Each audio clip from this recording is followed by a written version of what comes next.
Oh, yeah. I've been doing a lot more of this than I have anything else. I don't know if I'm going to get a lot of people tonight. I might try this again later, but, the live streams are going in. A lot of people are live right now, so I don't know if I'll get that many people, but we'll see if this title can capture some attention from some folks. Because I ain't gonna lie, a lot of people on these live streams are tough right now. But y'all what? Look, y'all think this is gonna start off about just Marcus Garvey, but this is gonna be a hell of a topic. I couldn't believe I wasn't even looking for this. I wasn't even looking for it. In fact, I was actually looking for some stuff about the Racial Integrity Act, and in doing so, I ended up finding an article about Marcus Garvey being buddy buddy with Walter Plecker. And I was like, huh. And I've already heard and seen some stuff from other people showing stuff about Marcus Garvey. So I said, you know what, man, let me get up in here and just take a little gander at what I can find. And man, y'all not gonna believe what's in this article. And the most explosive thing that's in this article ain't gonna come from about Marcus Garvey. What up, CR the Great? Just getting in, just getting started. We'll see if I can get some viewers in here. I know the live streams is going crazy right now. A lot of people are hitting up the live streams, and I wasn't gonna go live because I was watching too. But then I was reading this, and I was like, you know what, man, I gotta read this live. I gotta finish reading this live. Like this right here, what's in this, and the dynamics that happen within this article. Oh my goodness, dude. It's really crazy, and y'all gonna see because starts off right there, you know. But even then, I kind of started off with let's see, where's it at? Let me find it for you. Yeah, I've been in the newspapers heavy this evening. In the newspapers heavy. Where is it at? Where are you at? Right here. So this is the topic I was really on. I was typing in Walter Plecker, and the nigga ended up on an article about Marcus Garvey. I was like, hell, man. Okay. Here we go. You know, old Garvey, I've already heard he was on some BS. And you know, the second thing is I'm just going to give a couple of tangents, give the algorithm a little time to kick in. Just did a video on Plecker again. You did, Big Nine? That's what's up. I'm trying to look into it. I might do a video about him. I haven't done any videos about it. And that's actually from my last live stream. I said I had to start looking into him because I'm on a timeline of events of reclassification and many different things. But on the timeline of events of reclassification, he ends up more towards the end than I thought. Like, I've heard about everything about him, but not everything. I heard stuff about him, but I didn't know he was so on the end of the timeline. We never had a real leadership, not even Dr. King, all government plants. Yeah, Dr. King didn't really start figuring things out toward the end of his days. Luckily, he figured it out toward the end, but that didn't do him too well in the end either. He was obsessed with Amherst County, Bear Mountain. I haven't heard about that. The Amherst County, Bear Mountain. Yeah. And then here he goes right this. Apparently, he was in bed with the folks, with them KK folks. Okay, and I've heard about this. I've actually seen a photo, I want to say, with him on like a stage or something somebody had from the newspaper. So I said, damn, wait, what? Discuss yeah, I know, right? It's a shocking thing if you haven't seen it before. Yeah, like Garvey, yeah.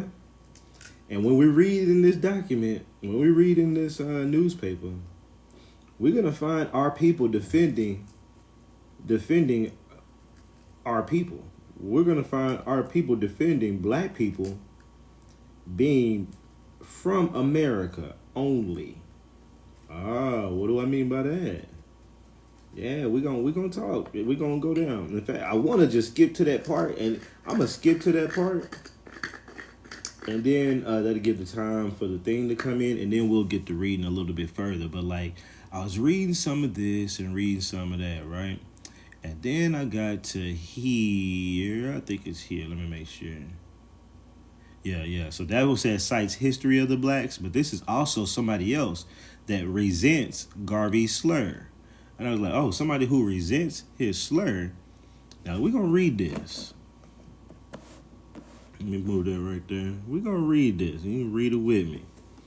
What's up, Sister Moon? Appreciate that. How you doing this evening?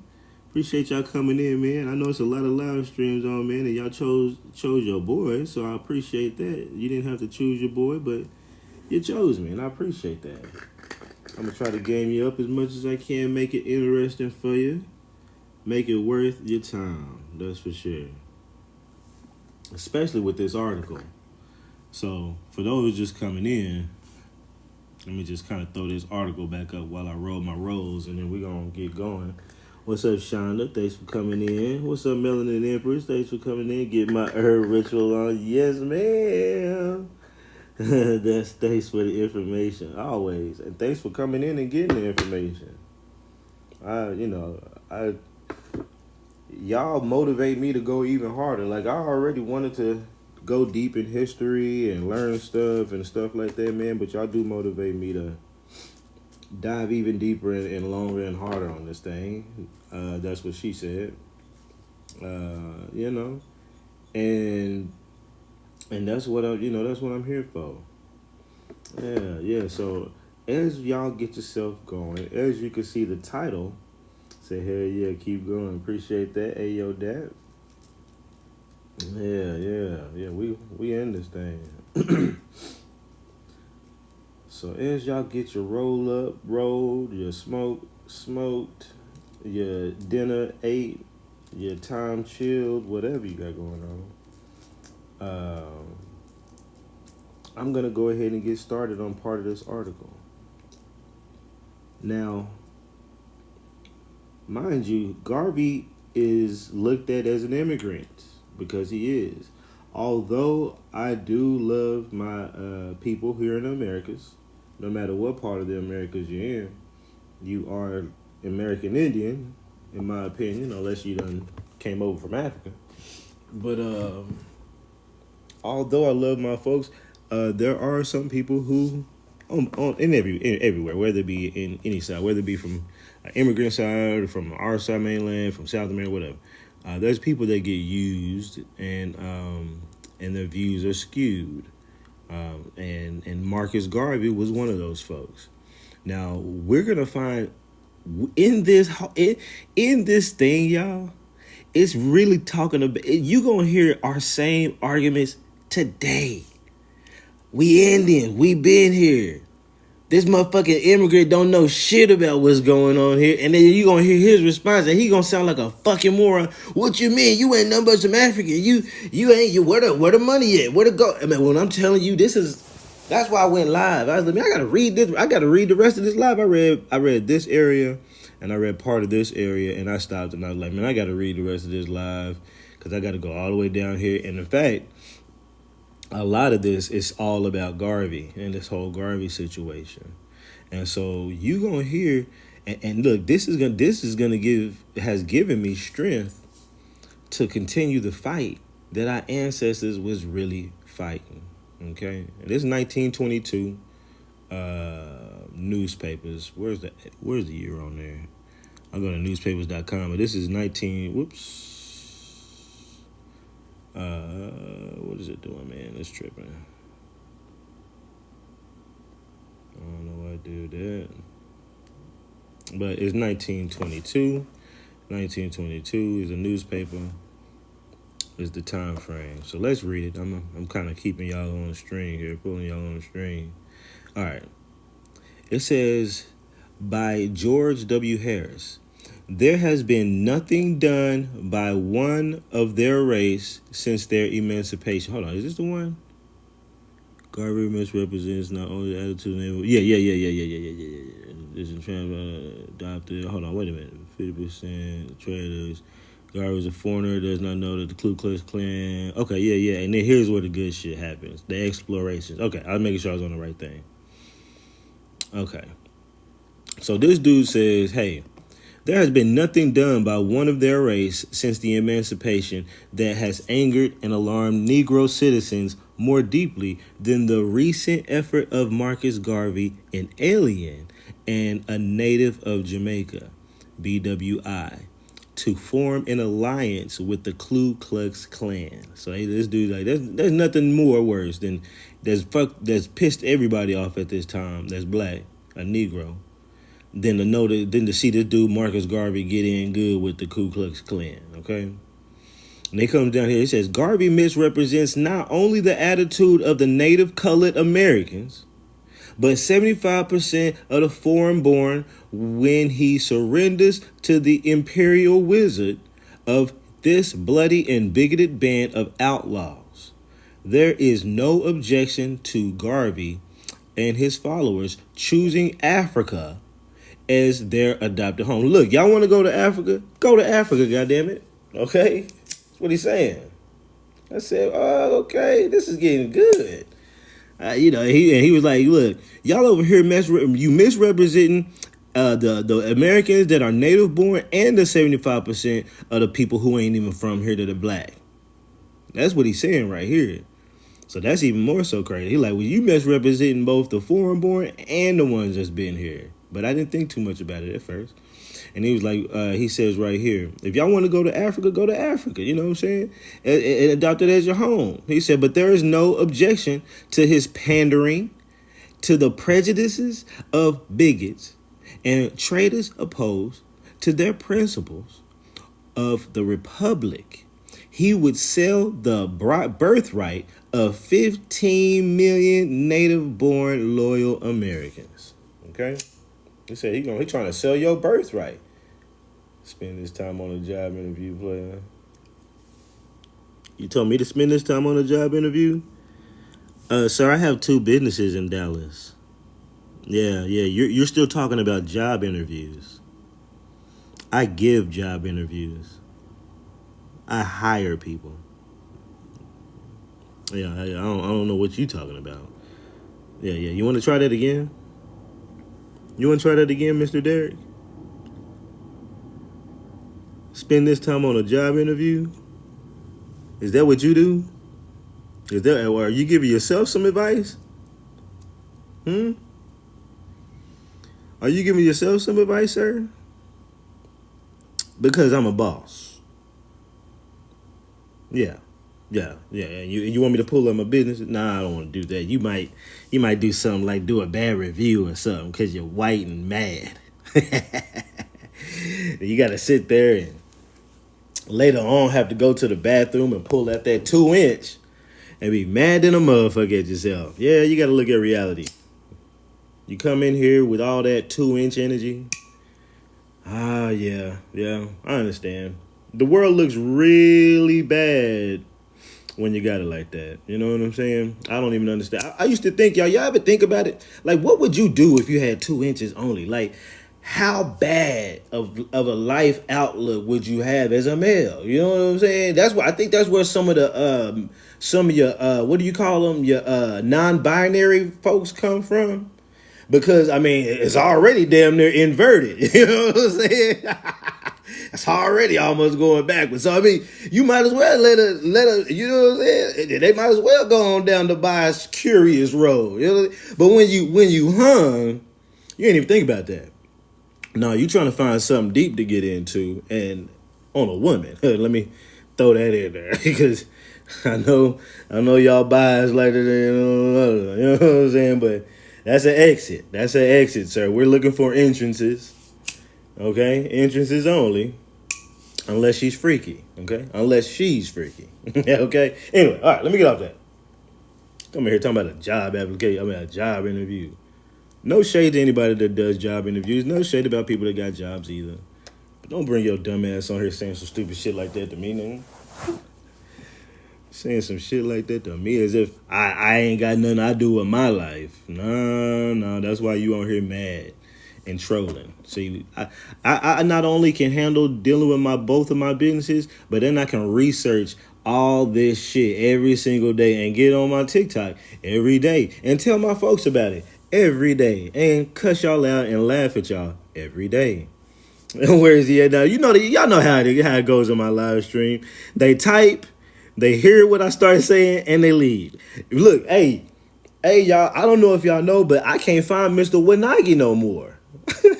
Can you share a link to this newspaper article? To be honest, if you just go to newspapers.com and type in Marcus Garvey, it's like one of the first ones that pull up. You can't miss it. Or filter it. No, I didn't even filter it by old. Yeah. Hey, that's what's so crazy. That's what's so crazy. That almost tells me anybody that read the newspaper knew this nigga was foul. But at the same time, they put this nigga up in our time as if he was some kind of hero. But I would like, so the people that are just coming in, I wasn't even looking for this. Okay. I was going to say, y'all, Mr. Wanagi. I can't find Mr. Wanagi no more. I'm going to show y'all what I was looking for. When I found this, started getting on this Garvey shit. But I was looking up Mr. Wanagi's page because I was gonna share it. I was gonna message him and be like, "Hey man, come to the live stream, man. I got a little information about your folks." You know what I'm saying? I was ready, but I can't find none of his troll pages. I was like, well, maybe he blocked me, so I pulled up one of my other pages. That I don't really have a whole lot of anybody on, so I know nobody would have blocked it. But I typed his name in and I can't find him. I don't know if I don't know what happened. I don't know if after meet the nigga just said he had to get off the internet.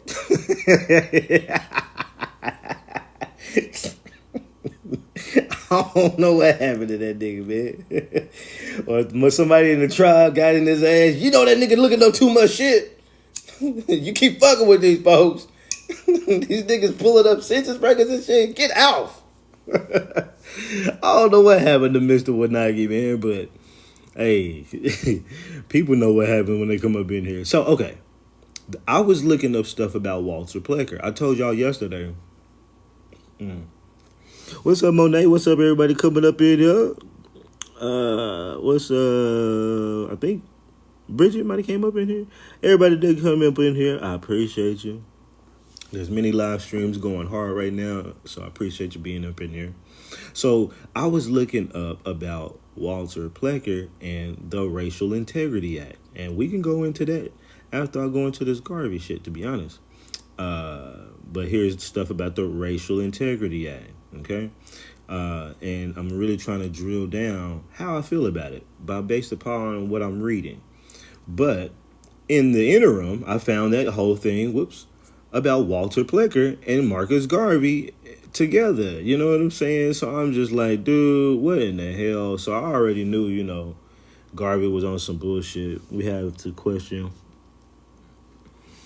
everyone. They prop up in our faces a hero. They propaganda. Yep, we do. And now that we got the internet and we kind of staying on top of things, if anybody else comes in the community, we now have the ability to search. We now know like processes to search basic things and basic records and basic things to try to vet these people before we let them out. Like, especially if there's somebody in modern times. If it's modern times, probably going to pull up their social media and pull up all their little stuff and try to search through all of it, put some keywords, see what you can find, what they've been posting. If they've been on interviews, go see what kind of interviews they've been up, search their name on YouTube, stuff like that, look in the newspapers. Things of that nature. If they're more modern, if they're like from the past, it's a little bit different. So yeah, this is Marcus Garvey saying something about being together with Walter Plecker. But let's get back to the thing before since old boy done got me off. here. So he's saying they saying, remember, they're saying Garvey's misrepresenting us. He's an alien. He comes here talking about he don't know nothing about the native born or the 75% of the foreign born. He's kind of pissing everybody off. And he's trying to take your birthright away with this bullshit about going to Africa. Ain't that something? Ain't that a talking point that's been very prevalent today? So it says Garvey, being a foreigner, does not know that the KKK is the same organization that outraged the mothers of the present generation of colored Americans, murdered its fathers, desecrated the black unalive in their graves, and coming into power in Reconstruction days. Coming into power in Reconstruction Day. I gotta clip that. Let me see if I can highlight it. No, I can't highlight it. I think I already got it clipped. But that's important because, again, we was in power right after that, right after slavery, and we was likely in power before slavery, and that's where the Reconstruction came in. But then all of a sudden they get in power, right? And this is just another thing. But then notice it says here, Reconstruction days, nullified emancipation. I'm curious about that. Established Jim Crow cars.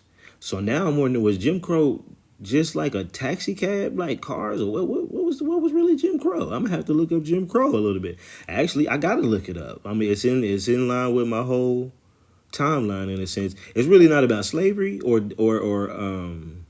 misclassification, reclassification. I mean, I should say, but I mean, it's something to look up. I might get into. And riveted political disenfranchisement up on the black race of the South. Okay. Now I was already feeling pretty good, but this made me feel way better right here. Now let me pull up my motherfucking little receipt, make sure I got one. Let me make sure. I'm pretty sure I do. You know what? Yes.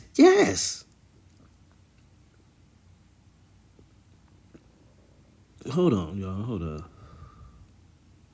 That's that one, but hold on. No, the other one was Vizcaíno. Okay, I was about to say, no, yesterday I was just talking about Balboa distributing biscuits, but there was Vizcaíno out of the same book that was talking about teenage journey from growing in their blackamoors exceeding fears. Yeah, the other one was about Vizcaíno and his voyage. This is Balboa. Okay, we're gonna get to that.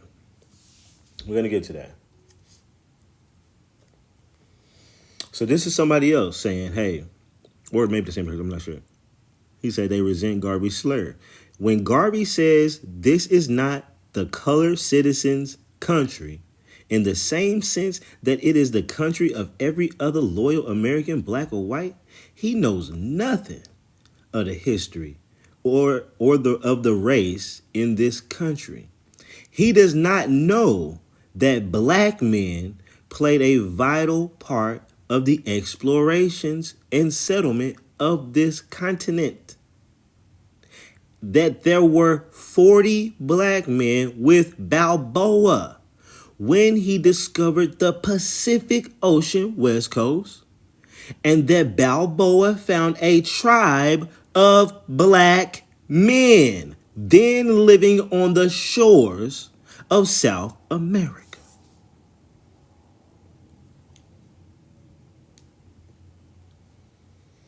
Now, to find that in the newspaper from our people is explosive in 1922. You have to know a lot of books. You have to be really digging for the truth without the internet to know about Balboa, to know about Vizcaíno, to know about a lot of these other voyagers, Lewis Corrs, different ones that we don't never even hear about. So it makes you wonder, what were they learning back in them days in school compared to what we get taught, right? So let's read this from Balboa about this is from a book that mentions the Balboa book. I can actually bring up. We can. I think I saved the Balboa book. We probably find it, and we can go to the page. But this dude to tell you what page is on page 97 of this book. in Balboa. I'm about to read it. hmm Now, before it gets into the Balboa, right above, we're going to read it starts the paragraph, it makes a statement, which is an amazing statement. As you can see, the word Aboriginal. I'm pretty sure many of y'all been looking at it. And then he talks about Peter Martyrs and describing the Balboa right there. So Balboa is not saying this part. The writer of the book is saying this part, and then Balboa is right here. But it says, in another part of America, if reliance can be placed upon the correctness of the relation, a race of blacks were seen at so early a period in our history that it seems impossible to avoid the conclusion that they were aboriginal. What's up, Sister Bridget? Impossible to avoid the conclusion that they were aboriginal. Okay? So that's already pretty damn explosive, right? But let's go down. They say, hey, but Peter Martyr in the book right here, decade, page 97, in describing the journey of Balboa across the Isthmus of Darien, the Isthmus of Darien is Panama Canal. Okay? That's the Panama Canal. AD 1511 gives the following history. There is a region not above 2 days' journey from Quaquarina, whatever, in which they found only blackamoors. And only blackamoors. Let's throw that in there. Only blackamoors. And those exceeding fierce and cruel. The circumstance of finding them there, he attempted to explain by the conjecture, meaning he made up an idea. Why he's trying to explain why the hell are these people here, but he don't know why. That's what conjecture means. I don't know. I'm just gonna make it up. They were Ethiopians who had crossed the Atlantic to rob the country, and that after having been shipwrecked, they had been compelled by the natives to take refuge in the mountains.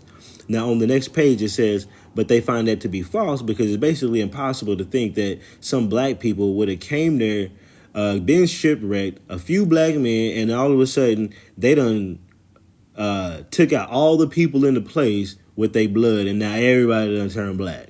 Okay, that's literally what they say, because that's what they try to make us believe has happened with the current day natives, right? All of a sudden they went from copper color to damn near pale skin in no time, right? And they saying that's pretty outlandish.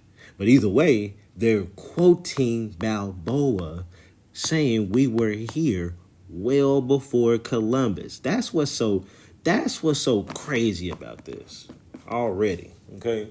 And now the black man about to go off. Watch.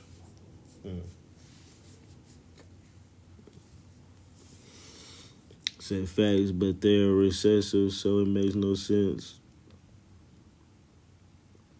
Yeah, it wouldn't make any sense that some white folks can take out a bunch of black folks. That's a lot harder. We could take them out one generation. Literally, they come over and mate with us. They damn near fucked. If they don't start mating back with a few more with themselves, you know what I'm saying? We take them out pretty quick. And, you know, you ain't gonna have too many passe blancs. Okay? White passing folks. Reading is fundamental. So let's keep going. So they talked about Balboa. Balboa found a tribe of black people living on the shores of America. He does not know that black men were with the Spanish discoverers and explorers with Cortez when he went into Mexico, and with Corona when he went to they might say something when he went to with something when he went to Kansas in 1541. So I might be getting something off there, but it's kind of whatever, you know. But Cortez, he talks about black folks being with Cortez. So and I don't know if I got my Cortez references. To be honest, I pulled up Cortez's book at some point. I don't remember reading it all the way. I think I may have skimmed it. Let me see. I got some Cortez references. Cortez describes the grandees, Zemopoline, with their underlips hanging on their chins from the weight of the ornaments there to appended. Gomorrah, whatever, the Mixtecas used the same disfigurement. And the Mexicans adorned some of their divinities after the fashion. Cabeza de Vaca observed the Floridian Indians in to have holes in the underlip through which they thrusted pieces of reed. I think I know what I did because these are like piercings. I think that's why I took this. Pearl Island wearing a piece of tortoise shell passed through the lower lip. Yeah, like lip piercings by a round hole, which was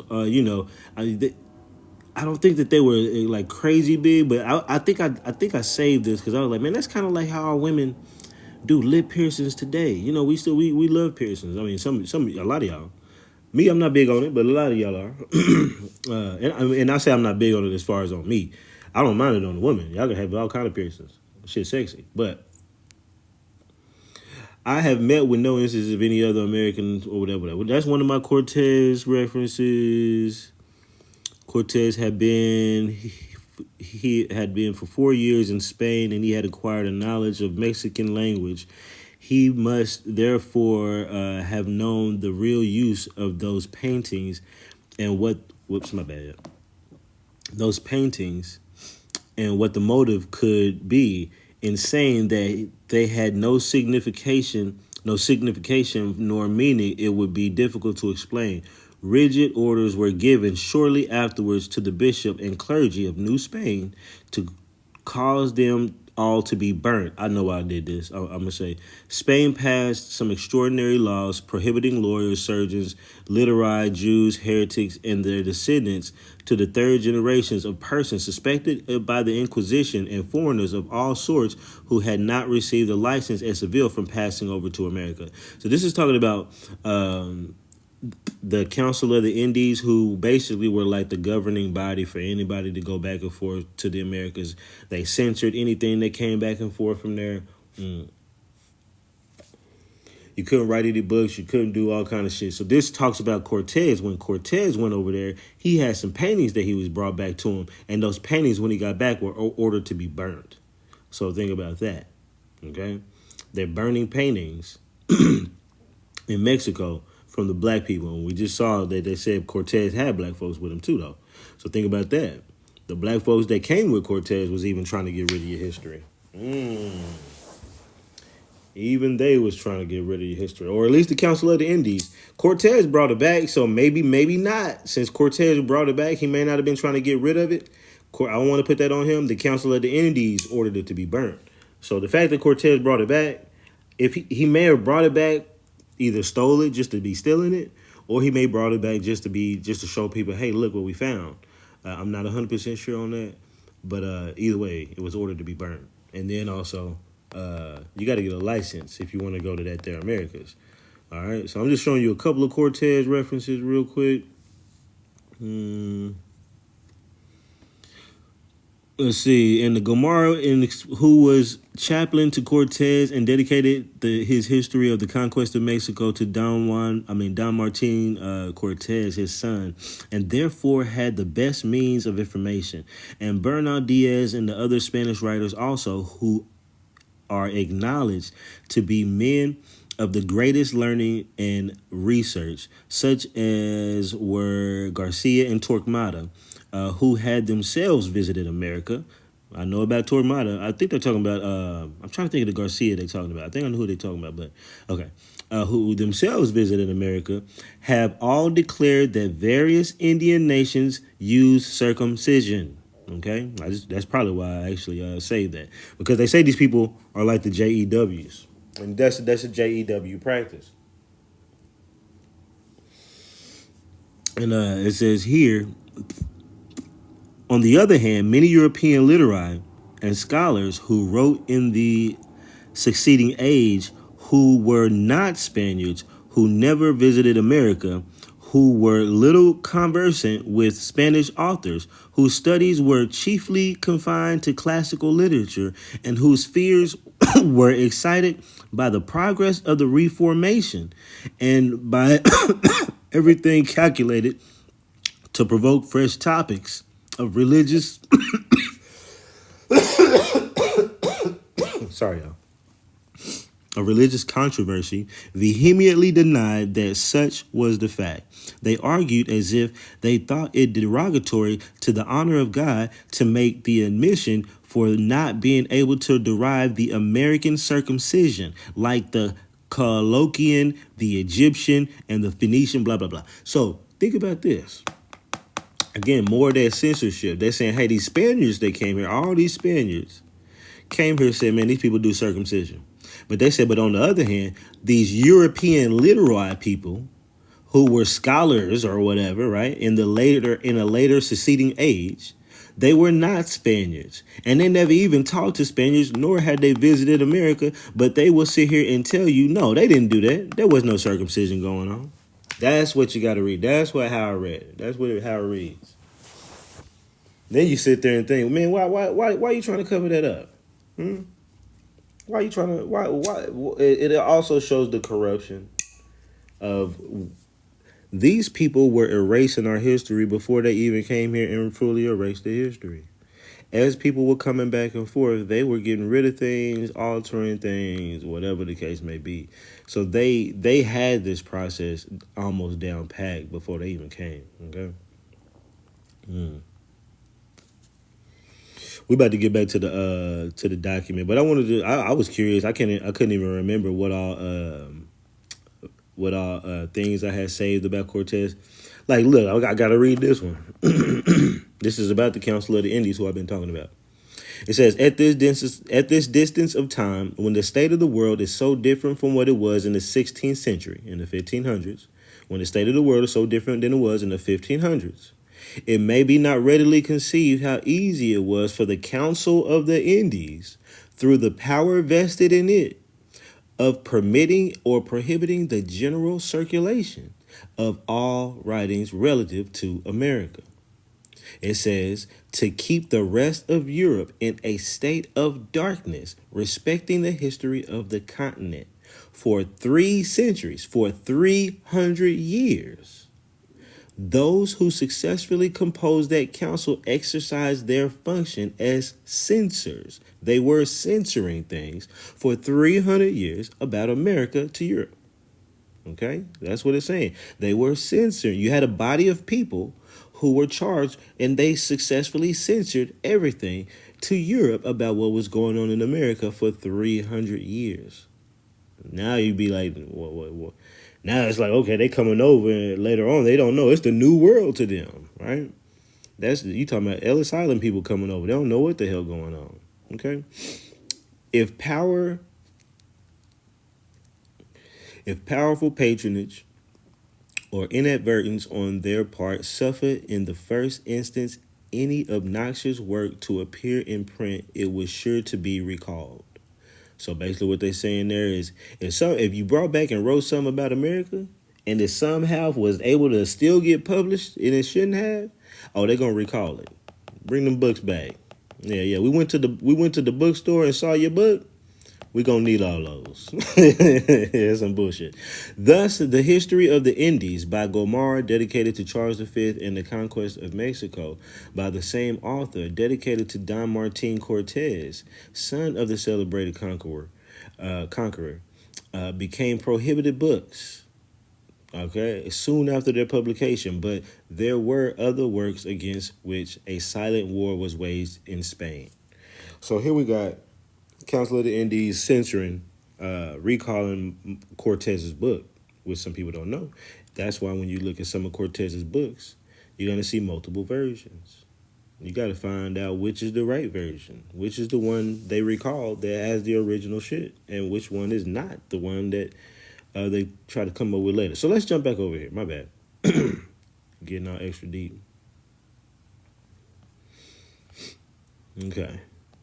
So he is back just to get back to where we at. We're talking about people that just came in. We're talking about Marcus Garvey, right? Ku Klux Klan. He was all in good with him, right? And now we got people responding to that, saying he don't know shit about black folks here in America, the native-born blacks. We've been here since the age of Balboa, coming in this bitch, saying he saw none but black people on the coast of the West Coast, of the Pacific Coast, okay, in the Panama Canal area. And okay, so he done mentioned that, and then he says even with Cortez brought over some black folks with him. Now they wasn't slaves either. Now let's keep going. They says he does not know that colored man helped establish the first settlement in Jamestown in 1507, and that Africans were with Ponce de Leon at St. Augustine in 1565. Now notice he said Africans there. He didn't call any of them other people Africans. Right? He said there were black people here when Balboa got over here. Black men, that he saw only black men. Then he said black people, Cortez brought over some black people, okay? He didn't really specify those blacks. But then he comes down here, the ones that came with St. Augustine, he says were Africans. Well, let's keep going, though. Okay? Well, with Ponce de Leon, they lay at St. Augustine in 1565. That Estevanico, the Moor, that's a Moor, a black person, the black explorer, with 3 Spaniards. He didn't call him an African explorer, okay? He said the black explorer with 3 Spaniards explored the present state of Texas. He does not know that black men were with George Washington in the French and Indian Wars. That a black man won of that expedition. That a black man was with Daniel Boone in Kentucky in 1774 and gave up his life for the first man. Crispus Attucks was the first to shed his blood for American independence in Boston Massacre in 1774. That Peter Salem, a black man, was, you see how this nigga going out? A black man was the first to die in the Battle of Bunker Hill at the hand of the British Major Picketerian. That a black man by the name of York was a vital part of the Lewis and Clark expedition. By the time I started getting in here, this is how I started thinking about it. But as it the Lewis and Clark expedition, I was like, go on in, nigga. I was like, at the Lewis and Clark expedition to Great Northwest of 1807, that New York dry river was named after him. There's a river named after that black man. He does not know other black soldiers were paid tributes by George Washington and his generals in 1776 and by General Jackson, my bad, for their defense by New Orleans in the War of 1812. That's pivotal, because the black people he will be talking about here with General Jackson likely would be the Chatas, Pierre Juzin, and which were some French blacks, as well as the Chatas. Okay, so this whole thing is mind-boggling to me right here. Just crazy that this dude knew all this shit in 1922 without the internet. You know, you got to really want to know this shit. All right. In 1776, General Jackson in the defense of war in 1812, and that black sailors were with the Commodore Perry in Black and Lake Erie in 1812. That black men were with Fremont when he discovered gold in California in 1849. That black men, to the number of 178,000, taken to the trenches and the farms of the rebels in coats and blue, turned the tide of this union and destruction of slavery. I said, this nigga told Garvey, fuck you, nigga. You don't know a goddamn thing. Now, I want y'all to remember this part about gold. That black men were with Fremont as he discovered gold. Remember that part. Because when we go to where Garvey starts to reply to these folks, so this is like a reply and answer like motherfucking newspaper, which is even more interesting. It's like, oh shit, nigga, this is drama. 1922 nigga drama, okay? 1922 scholar nigga drama, okay? This shit tripped me out. Okay, I'm tripping. So, but Garvey starts to say, I'm gonna just, before we read this, because I don't want to even, Garvey says, hey, I have very little time to go into the history of Mr. George Harris because part of it is wrong, and when he goes back to school, he will be able to correct himself. Ain't that just like these bitch ass niggas that get up on these panels and they just talk shit? They say you ain't went to school, nigga. You don't know what you talk about. Ain't no all that Indian talking this and that talk. I said, nigga, what the fuck? He was literally one of those. A full course dinner. Yeah, he was literally one of those. And he says, but I want to say this. The learned editor at Harvard graduate, talking about him, as he calls himself, tells us that a Negro was with the expedition that went to California to discover gold. Where's the Negro's portion of that gold he discovered? Laughs and applause. I'm gonna let y'all sit with that for a second. That was his response to a man who looked in the history books, told him what the fuck it was, and he says, well, where the gold at? Okay. Y'all niggas been like this.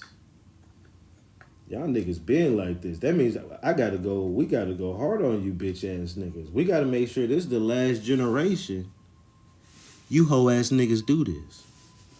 Yeah. If that means I gotta go harder and harder online and on all this shit, on this research, y'all gonna stop this shit. It ain't this. This is over 100 years ago, 1922. We ain't finna do this another 100, bitch. We ain't finna do this another 5. Y'all got the game fucked up. As I roll me another. Y'all gotta love my enthusiasm about this, my passion. Shoulda fuck not, exactly. Like, they got the game fucked up. This makes me want to start joining panels, and just dealing with the heat. Let them motherfuckers block me.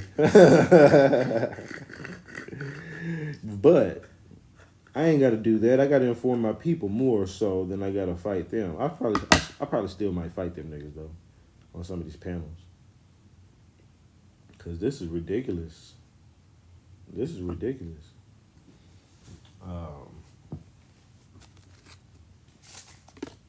The argument, and you probably read down even further. Let me read while I'm sitting here. We'll get back to that history.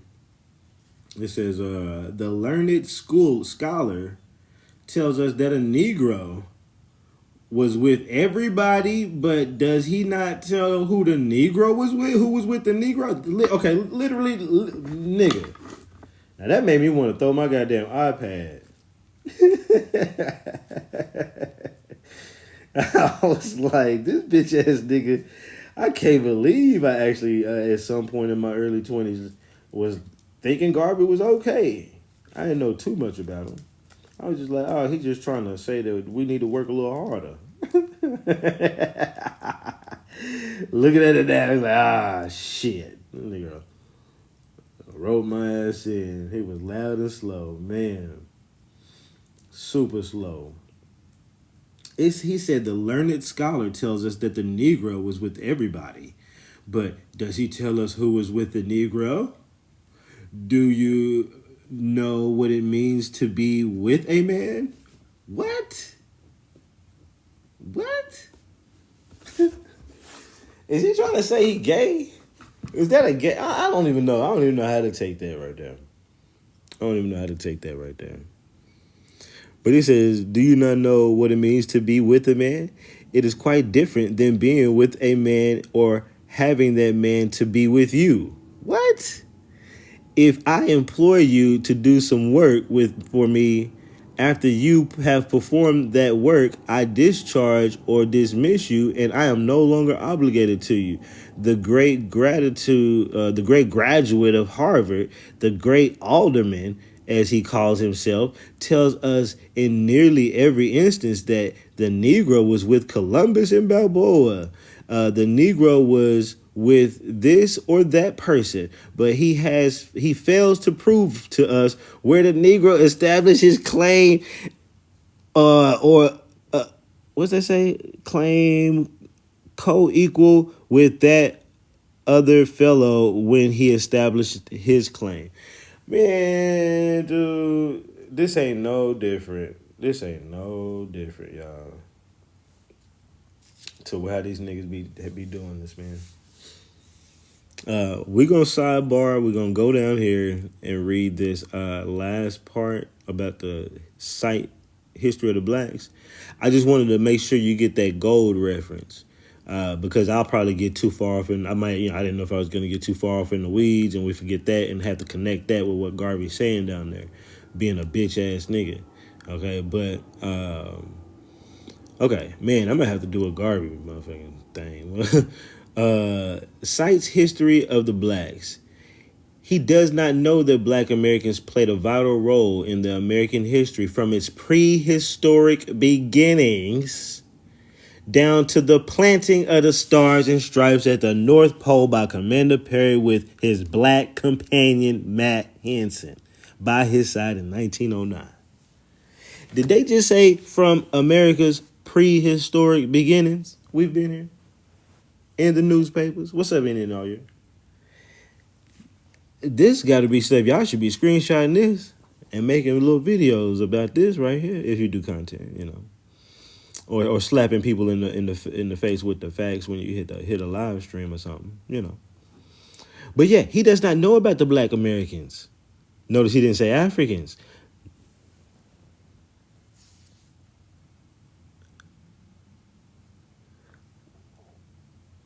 They said my visibility was restricted for 10 minutes for bullying. The only motherfucker that's getting bullied is goddamn Marcus Garvey in this bitch. Ain't that a bitch? Who in this bitch? Let me look down. I'm ending up getting rid of some of y'all no faces. What's up, Judah Line? What's up, Felonious? What's up, CR the Great? Sister Moon. I think I said what up to everybody else. What's up, Shonda? Appreciate the gifts, y'all. Appreciate the gifts to all y'all. Alien All Year, Full Aboard, J-Mo, Savannah, Bayou Bissus, I don't know how to say that. Felonious, Judah Lion, Enola. How did I miss you, Enola? I'm sorry. Big Nine, CR, Sister Moon, Melanie, Catnap Man, and Sean. Appreciate all y'all, definitely. I mean, fuck them and they goddamn restrictions, man. I'm about to talk like I talk. I don't give a damn, man, no more. I really don't care. But if I want to reach the most people at some point, I probably need to, you know, do a little bit better, depending. He said this is actually entertaining. Yeah, I need to do a little bit better because my goal is to reach as many people as possible with a lot of this shit. If we type safe space, that should start the inspection. Yeah, I can try it. I'm down for whatever. They probably reporting. Yeah, that's what I'm thinking too. They be hating, you know what I'm saying? I was looking at some of these no faces in here, but you never know. You never know. But okay, let's keep going. He does not know the black Americans, not Africans, have played, and it's not like he don't know how to use the word African because they used it up there, right? That's why I love. You know, you just got to break these things down. But black Americans who have played a vital part in American history from its period story beginnings down to the planet of the stars and stripes, blah, blah, blah. Matt Henson by 1909. He surely cannot know of the 10th Cavalry in the Indian Wars with General Custer, nor of their black companions at San Juan Hill in 1898 with Theodore Roosevelt. So notice how he mentioned the Indian Wars, cavalry in the Indian Wars, or whatever. So I'm not sure about that, but not sure if they're saying the cavalry were the Indians, but as we know, some people played a part in the Indian Wars or different Indian tribes. Usually, most Indian Wars had some kind of Indian tribes that done tribed up with one of those parties, either the English, the British, or whoever the fuck, and then they got everybody fighting each other. But either way, Indian Wars, General Custer, blah, blah, blah, at San Juan Hill, 1898, to Roosevelt, nor does he remember the service of the Hellfighters, the Buffaloes, and their 400,000 black American companions in the World War. Now, that's a substantial number. Because during World War I, the number of black people was probably somewhere around like mm, well, the 1850 census was almost like 4 million. So I guess by 1900, it's probably somewhere around close to 10 million. Excuse me, but that's still almost 10%, 5% of our folks. That's a big amount of people in the war. When he says that America is a white man's country, he does not take into account that black men, to the number of unnumbered millions, gave 250 years of unrequited toil and martyrdom as slaves to to the settlement, the industries, and present wealth of the South and the nations. Now, notice they mentioned slavery, but it wasn't like that. It's like they mentioning it. It's not. And what's unrequited mean? Let me just see what unrequited means. I don't know that off the top of my head. Some of y'all might know. I ain't the smartest nigga in the room. I ain't gonna lie. A feeling of a feeling, especially being not returned or rewarded. Oh, basically not returned or rewarded. Almost somewhat like not getting repaid, or almost like not getting respect. I'm trying to see if people just like, oh, we didn't get paid, period. But he said unrequited, so it could be like unrewarded toil and martyrdom. But whatever, as slaves of the settlement, because that also can mean that it's not saying that we didn't get paid, but man, y'all don't understand that we put in most of the work of this motherfucking settlement out here. We was building these buildings and getting paid. We was so-called slaves, but not getting our just due, but whatever. But whatever. I'm just saying, it don't really say that unrequited doesn't mean necessarily unpaid, but unrewarded could mean that. It just depends on how you want to look at it. Okay. We say again that this interloper among colored Americans, talking about Garvey, damnably misrepresents them. He misrepresents us by all rules of right and reason of history and the justice. This is their country. By all of the things that men hold dear, they are going to preserve this as their common country, and they are going to live, and if need to die, to preserve this as their country, common country. Because we will this before we ever leave this bitch. Okay?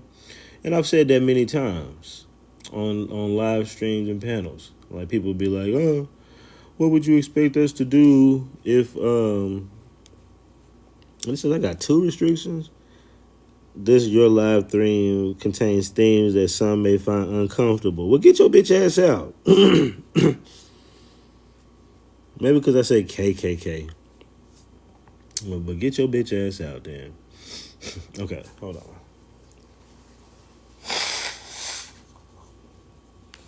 But y'all can see why I chose to go live about this. Because it's like, man, dude.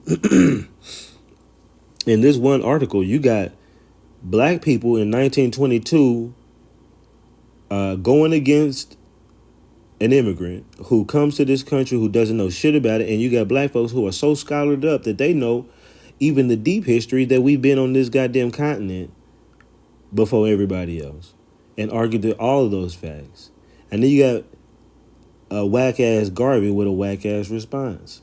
Just like these whack-ass folks be responding. So we'll go back slightly through it. But he says, this is Garvey responding for those who missed it.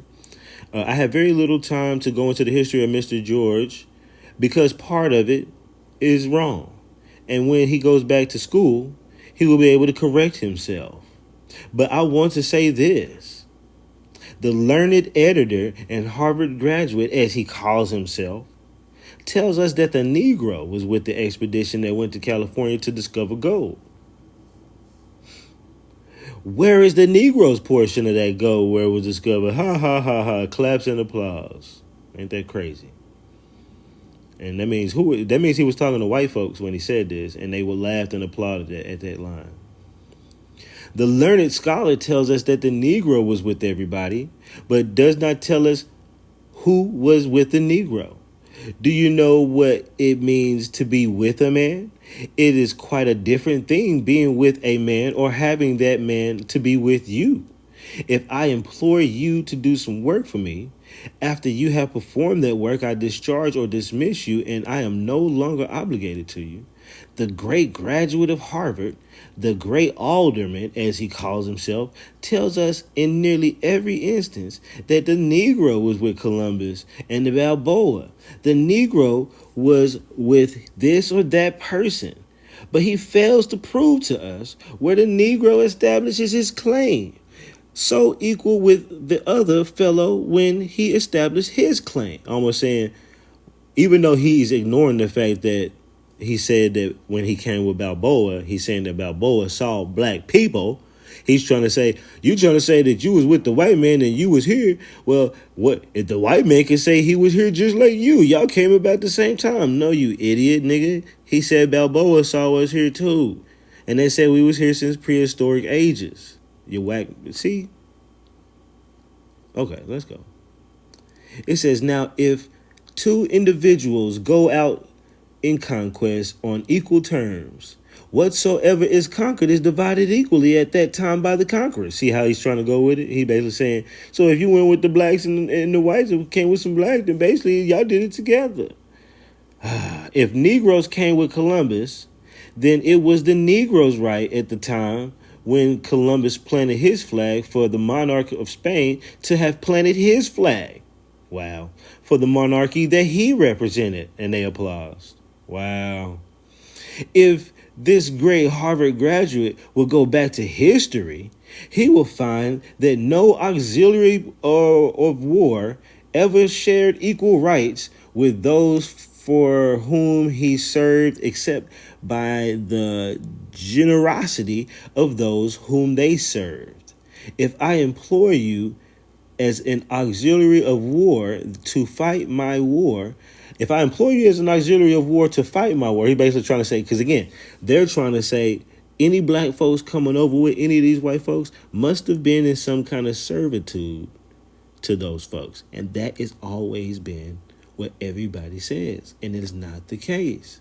But okay, he said, if I employ you as an auxiliary of war to fight my war, if there is no understanding that the spoils of war should be divided equally among us, I would pay you for your services as an auxiliary of war, and there is no more obligation. Wow. Basically, so he's saying basically, if y'all, I mean, you're probably following, but basically like, well, if, if you came to me and fought as my soldier, and I didn't tell you I was going to give you half of this, well, I'm going to just pay you that soldier pay and go on about your business. And this man who claims to be so educated and claims to be a leader of the race cannot see difference between a man being with a other as a servant, like I just said, as a lackey, as an auxiliary of war or whatnot, and though individual by whose initiative the conquest is made or the expedition is carried out. It's a whole bitch ass nigga right here. Accurate to the white folks. Man. He tells us about a Negro belonging with Perry at the North Pole. We all know a Negro was with Perry at the North Pole and that the Negro was paid by Perry as an employee of laborer to work for him. Golly, dude. Golly, dude. I haven't read this far down. This nigga's a straight clown. When Perry, you know what we should do when we find stuff like this, that would be cool. Like I should like recreate this with like somebody as if Garvey and a guy's going back and forth as a video. You know what I'm saying? And had this exact thing and have it like posted somewhere so where people know this is exactly where it's coming from. Like this is what it was. We just videoizing it. If that's not even really a thing or word. But anyway, digitizing is what I probably should have said, but whatever. Well, no, because digitizing would be making it like this. It's already digitized, so we're kind of making it into a video. There's not really, I'm trying to think, what is the word for that? we would turn it into a video basically. But I was like, is there a word like that? But no, okay. Was with him when Perry discovered. I said that's a good idea. Reenactment. Yeah. That's one I'm gonna keep in the pockets, and some newspapers be like this, and it might be something I might do because, like, to be honest, I can find is I got like high end cameras and shit too, and like locations, and I've been looking for to go in there visualize a little visualization. Yeah. Okay. Yeah, I can see that. Yeah. Uh, and right now I'm like writing scripts for movies and stuff, but that takes time, and it don't take me long. To be honest, it don't take me long. I could have that damn script done in a week. That's just I don't be working on scripts like that. I'll work on the script. I'll write damn near half a script in a day, and then I'll fucking get back to it sometime. And I can't do that because we really want to go in, but we really want to start going in with these with the shit that we got. But this right here, I don't have to write. All I got to do is reenact and go by the words that's here. Now that's easy. So it's something that I might end up doing. Because there's a lot of people here in Dallas and stuff that be wanting to act anyway. They'll get on camera for free. All right, so yeah, I might have to do that. I'm gonna have to look up some shit, do that. Cause we got the whole I'm just thinking all about it, nigga. I got a table in my motherfucking podcast studio, nigga. I could be sitting on one side of the table, this nigga on the other side, nigga. He acting like Garvey. I'm acting like what? I might even try to dress that nigga up like Garvey. Some kind of damn Dave Chappelle skit. Nah, it ain't gonna go that far. I'm a first. You know what I might do too? I might do one that's historically accurate, and then I might do one that's hella funny. You know what I'm saying? Because I got to be a fucking fool. But at the same time, I want to do one that's historically accurate. But okay, let me go. Cause I want to do like it could be something like when this nigga says something, it like flashes into this nigga's mind, and this nigga just jump across the table like he about to beat this nigga's ass. Then he flashes back.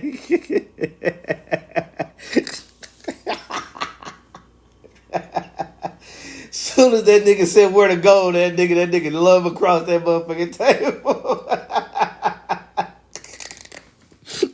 Or I had that nigga toss a piece of gold at that nigga head, nigga. Here that motherfucking gold, bitch.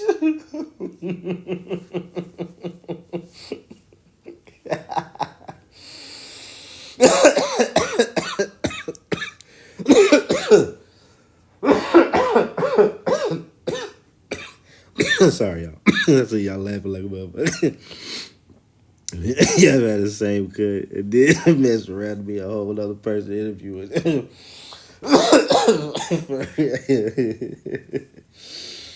I'm telling y'all, man. I done got an idea now, man. Shit.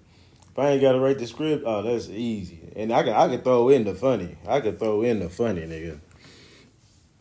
Do it on a late night show format. That would be kind of cool. That'd be kind of cool too. I'd have to see how I can make that work. I mean, I can make it work. And you know what? That would be crazy if I stream that bitch live too, on all platforms simultaneously.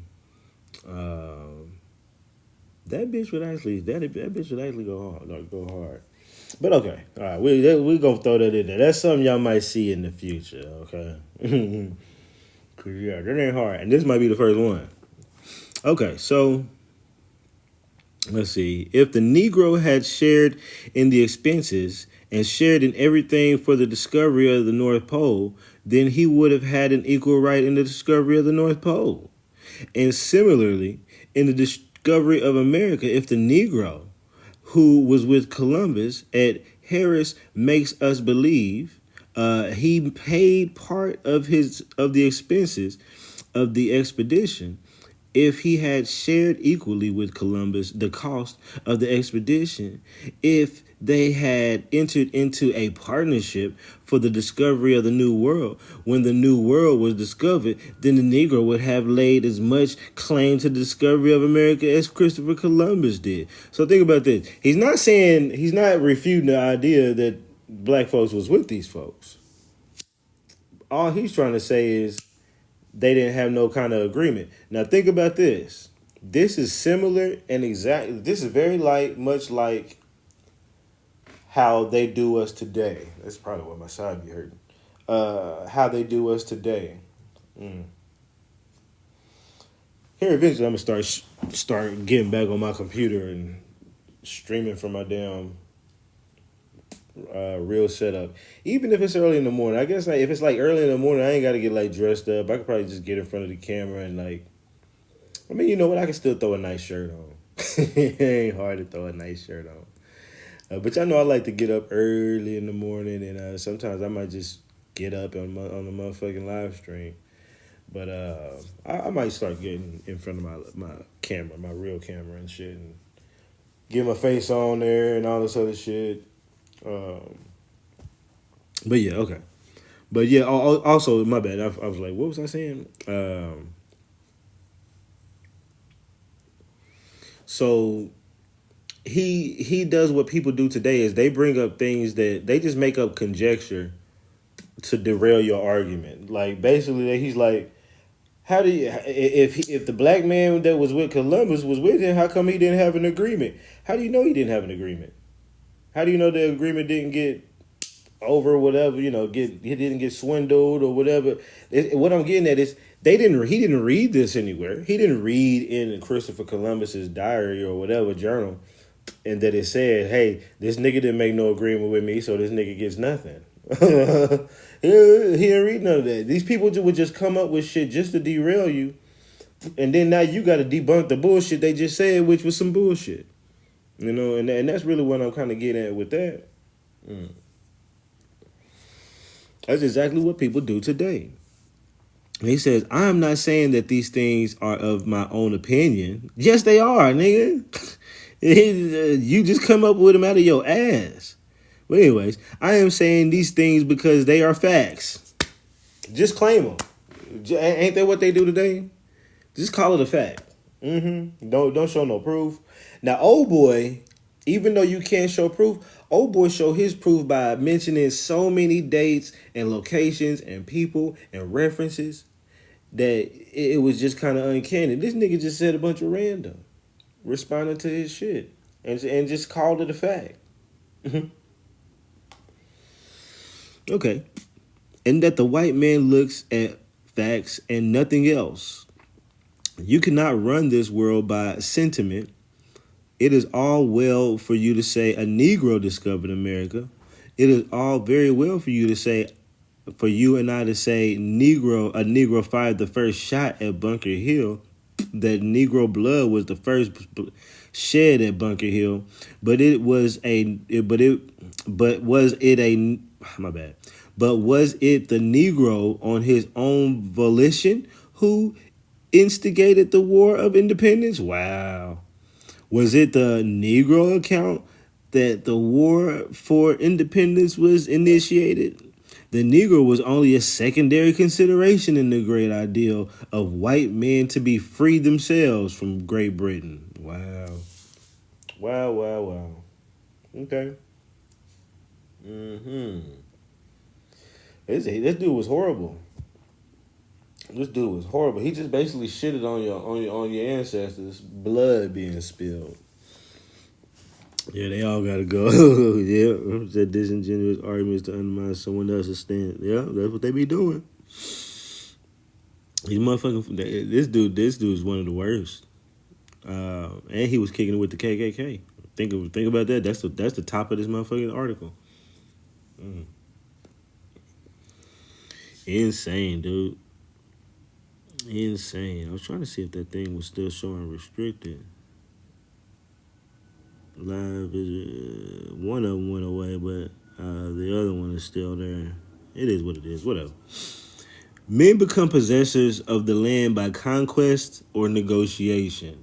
Now, this Harvard graduate, or how about men become the possessors of land by being born there and always being there? How about that? Is that being a possessor of the land? Ain't that a bitch? You can only get it by conquest or negotiation? Okay. Yeah, that's the only two ways to be to have land in this bitch, to be part of the land. Now, this Harvard graduate will have to show me at what time a Negro of his own account started out to discover America and had discovered America and established his flag by right or conquest.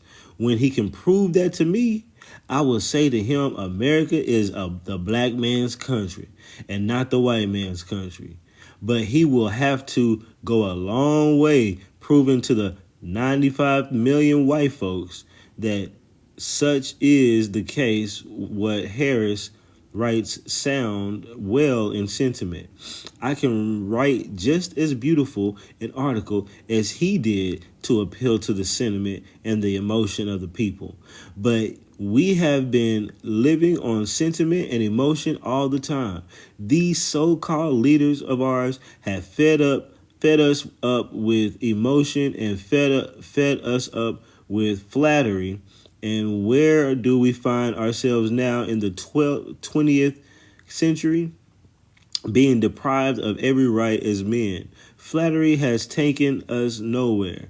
Now, how you gonna sit here and start talking about we've been deprived of every right as men, but you just shitted on all the people that try to make a difference in it, and just shitted on him trying to establish that we've been here and we've done everything to earn those rights and everything. You know, that's just insane. That's just insane right there. Yeah, let's go.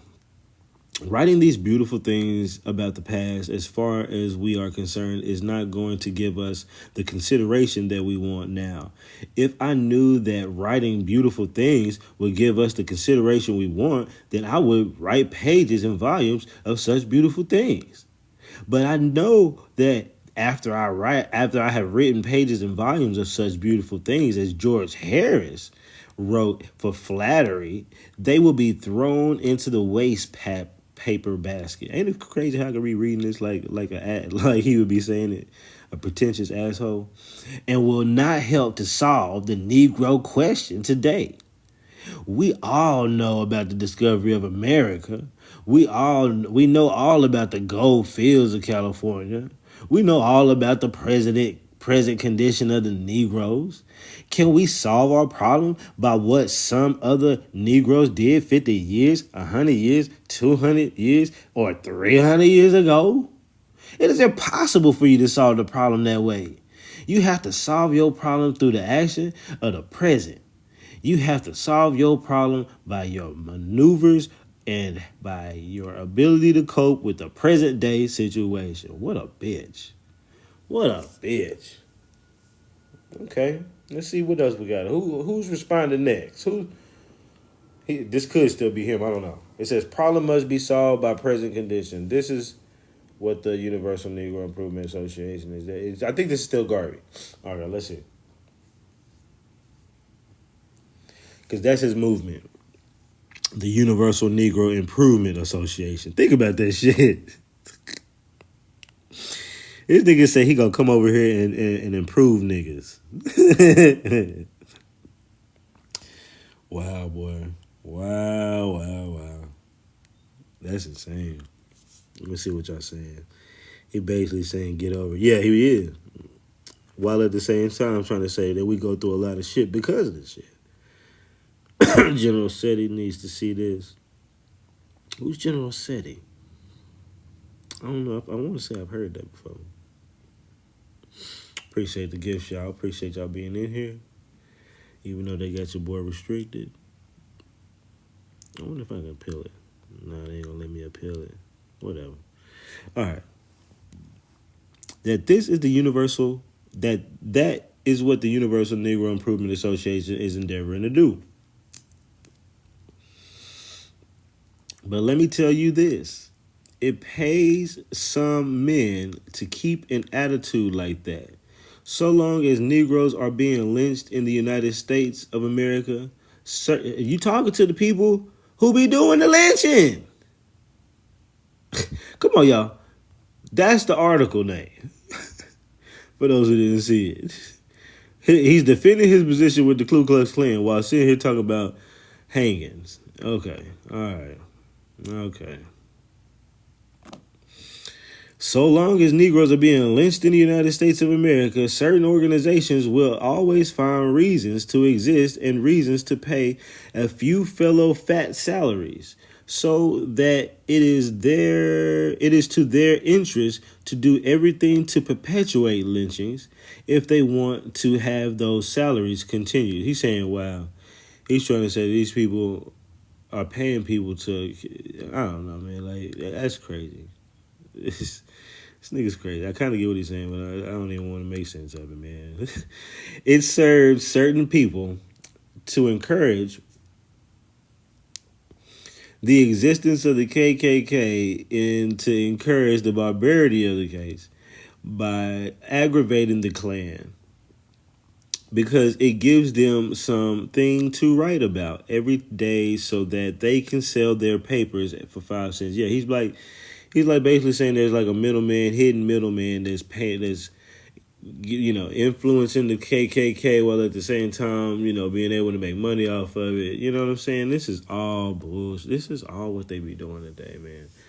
And I swear, man, I'm gonna just bring this article on up on motherfuckers sometimes when they come up in talking about that shit and saying stuff, man. I'm gonna just bring this up. This shit is crazy. It says the Universal Negro Improvement Association does not adopt this attitude. Our attitude is this: that lynchings must be stopped. But you're talking to the people. Our attitude is this: that unfairness and injustice to Negroes must stop. You talking to the people that's doing the unfairness and injustice. It ain't the people that's gonna stop it. But okay. Our attitude is this: that Negroes should be free and independent. When those things happen, we are ready to go out of business. We are ready to go out of business. If that attitude can be adopted tomorrow morning, if Africa can be freed tomorrow and segregation and Jim Crowism can cease tomorrow, then the Universal Negro Improvement Association would have absolutely no cause for continuing its existence. But there are certain organizations and individuals who pretend that they would like to see lynching stop, yet they are praying that another lynching will take place so that they can beg for more money to carry on the good work of organization. Wow. He's just making this shit up, man. Like, don't get me wrong, I can understand that, like, you can almost compare it to, like, a Democrat, you know what I'm saying, in today's time. They gonna throw in your face about how all this racism is going on, but they hella racist. And they might even be sitting there in bed with the racists. He was helping the assault teams try to get us off our land. That's for damn sure. But couldn't do it in Jamaica. And he was over here colluding with these Klan members. Do you know that if lynching should stop to... Okay, I said that part. Raise public... raise the public... I think I did read that. Okay. As for the dire anti-lynching bill that is worth $1 million to certain folks, why it is a gold mine on which you can collect at this time for certain folks, and they will do everything out of pretense to keep up the fight.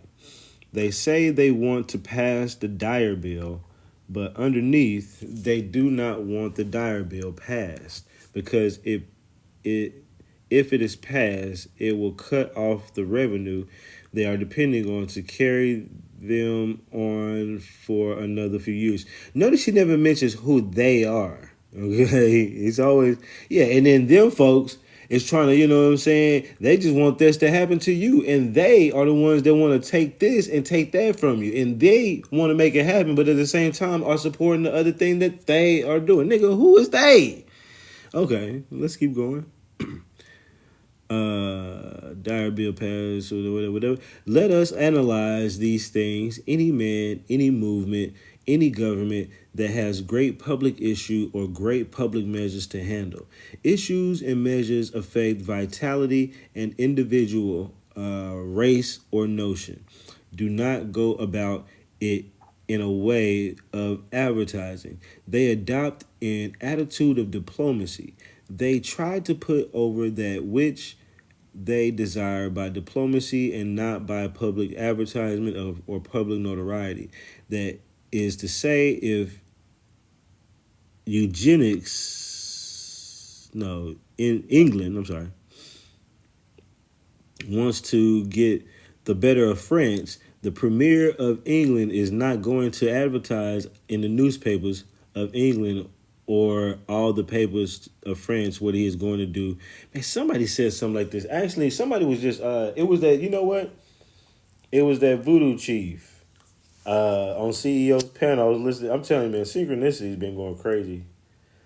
But like on a panel today, I was listening to it on CEO's panel. They was playing back Voodoo Chief, and that nigga was like, he was going back and forth about Pat. Yeah, I know Poppy so bull or whatever. And he was like saying how man, how you gonna threaten me or whatever. He said, "Hey, you should be smart. You should already know that if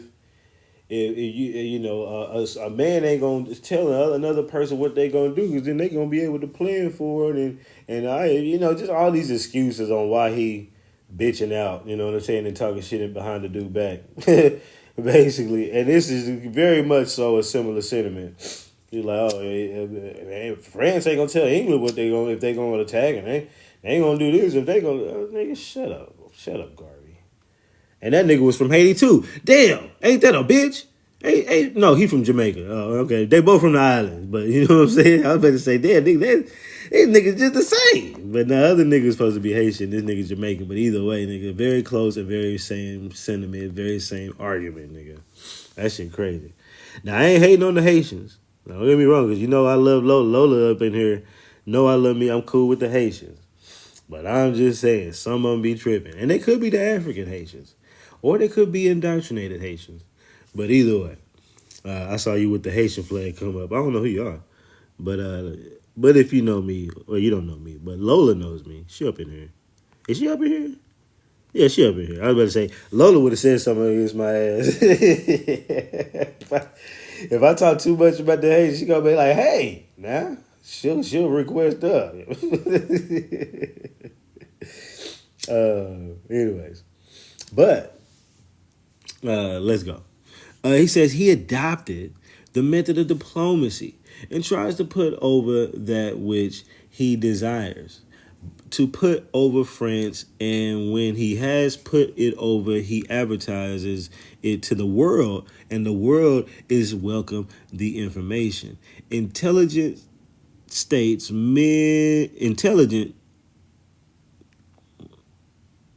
yeah, I guess that's what it says. Intelligent states men go about matters that affect the nation of the race. But what do our friends on the other side of this Negro movement do? The first thing they do is to advertise to the world what they are going to do, and thus get the other people better informed than they themselves are, which means that they will never be able to do what they want done.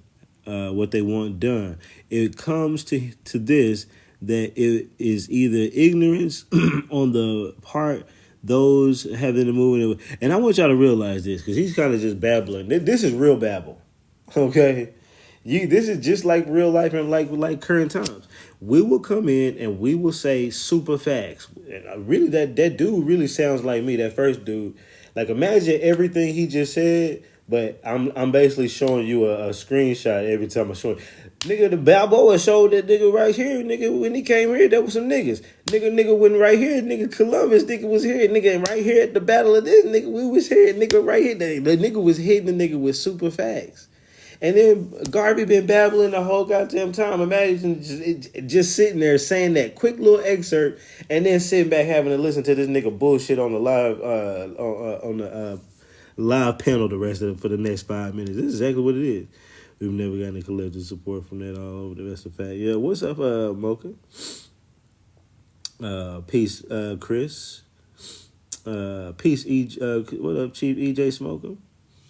So, for some of y'all coming in, what am I looking at?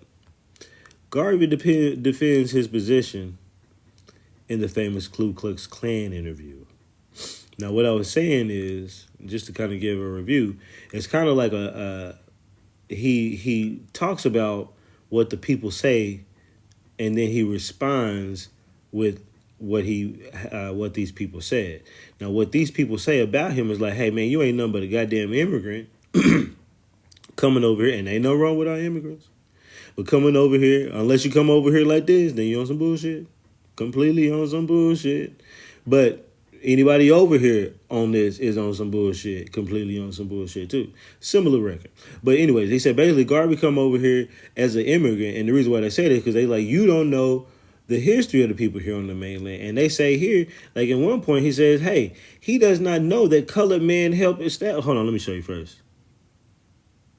He does not know that black men played a vital role in the explorations. Wait a minute. History of the race in this country, blah, blah. Okay, yeah. Okay.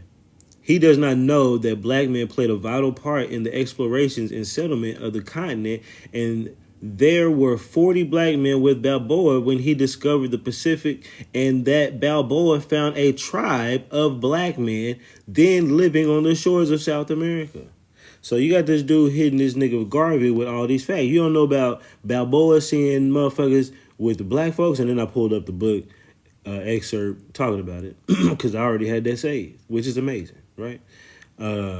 He does not know about the black men with the Spanish who the explorers came with Cortez, and with went to Mexico with I don't know what that says, Corona or something. He went to Kansas 1541. There might be Cordova. No, whatever. But Ponce de Leon brought some black folks. He's like all this other stuff. But even the nigga down here says he does not know that black Americans have played a vital part of the American history from its prehistoric beginnings. Okay? So like there's all kind of shit up in this article as they going in trying to give Garvey the facts. And then Garvey goes in really cooning it up. Okay, and that's what we really been reading on. It was his cooning.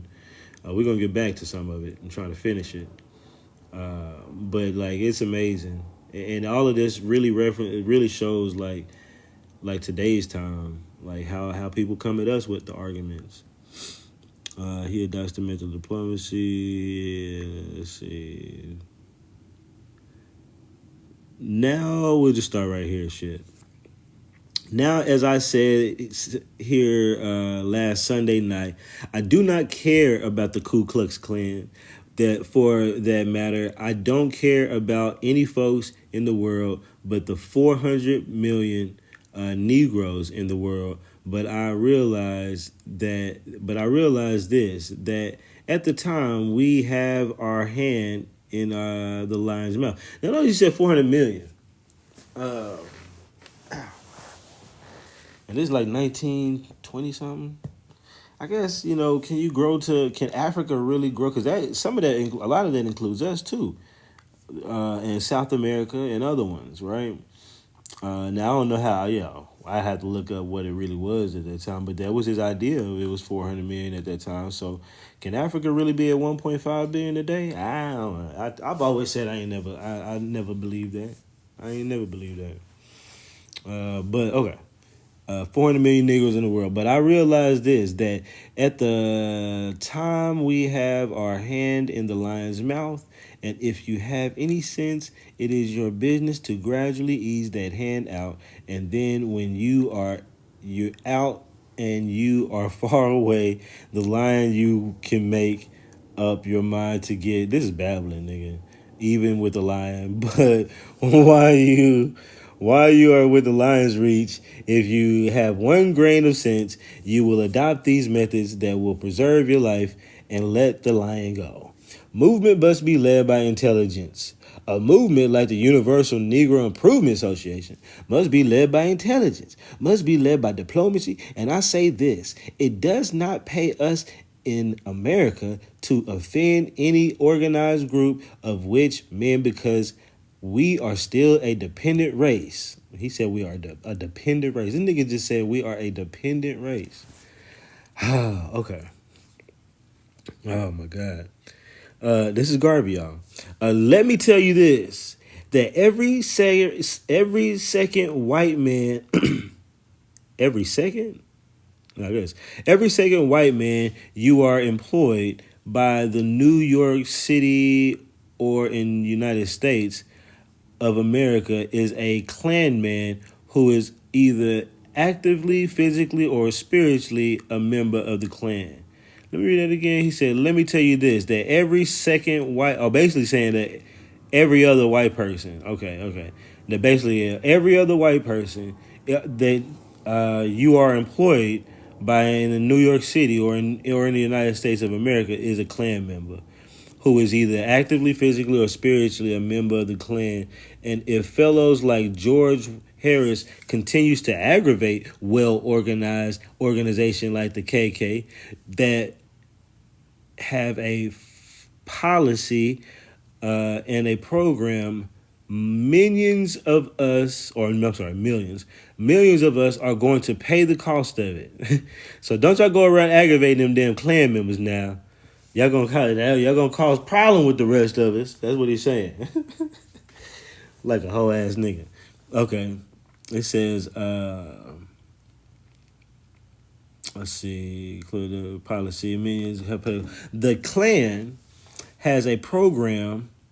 The Klan has a program. White people, when they get together, 50 or 100 million strong, are always have a program, and if we aggravate them to the point where they say these Negroes are getting too fresh, too impertinent, too ambitious, and therefore we are going to mete out. Is that meat?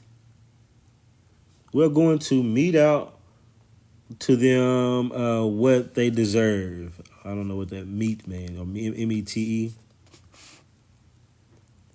Motto, Mino, I don't know. Out to them what they deserve. Throughout the Southland, basically trying to tell you to be a good nigga. These white folks are kind of scared, so don't aggravate them because they might scare you. But it's really to keep you from being too ambitious, too whatever, passionate about stuff. Throughout the Southland, and especially the Southland, millions of our men, women, and children will suffer day in and day out because of the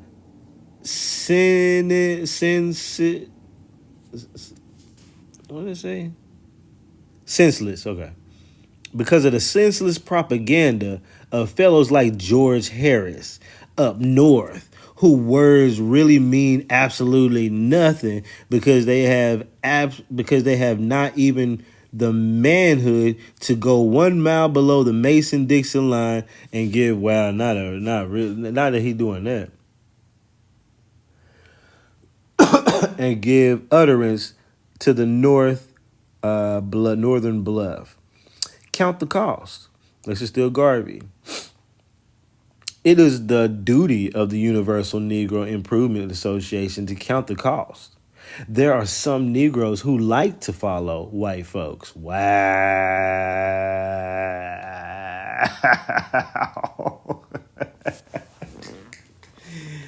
Oh, yeah, this nigga's super cool. Cause said I'm a wild idiot and I'll be if I have to. I'm a anyone who claims, oh, yo, I hate your guts.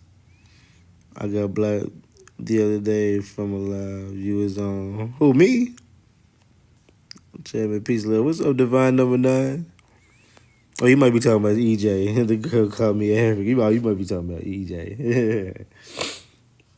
All right, so yeah, this is crazy. He said let's read it again. He said there are some Negroes who like to follow white folks.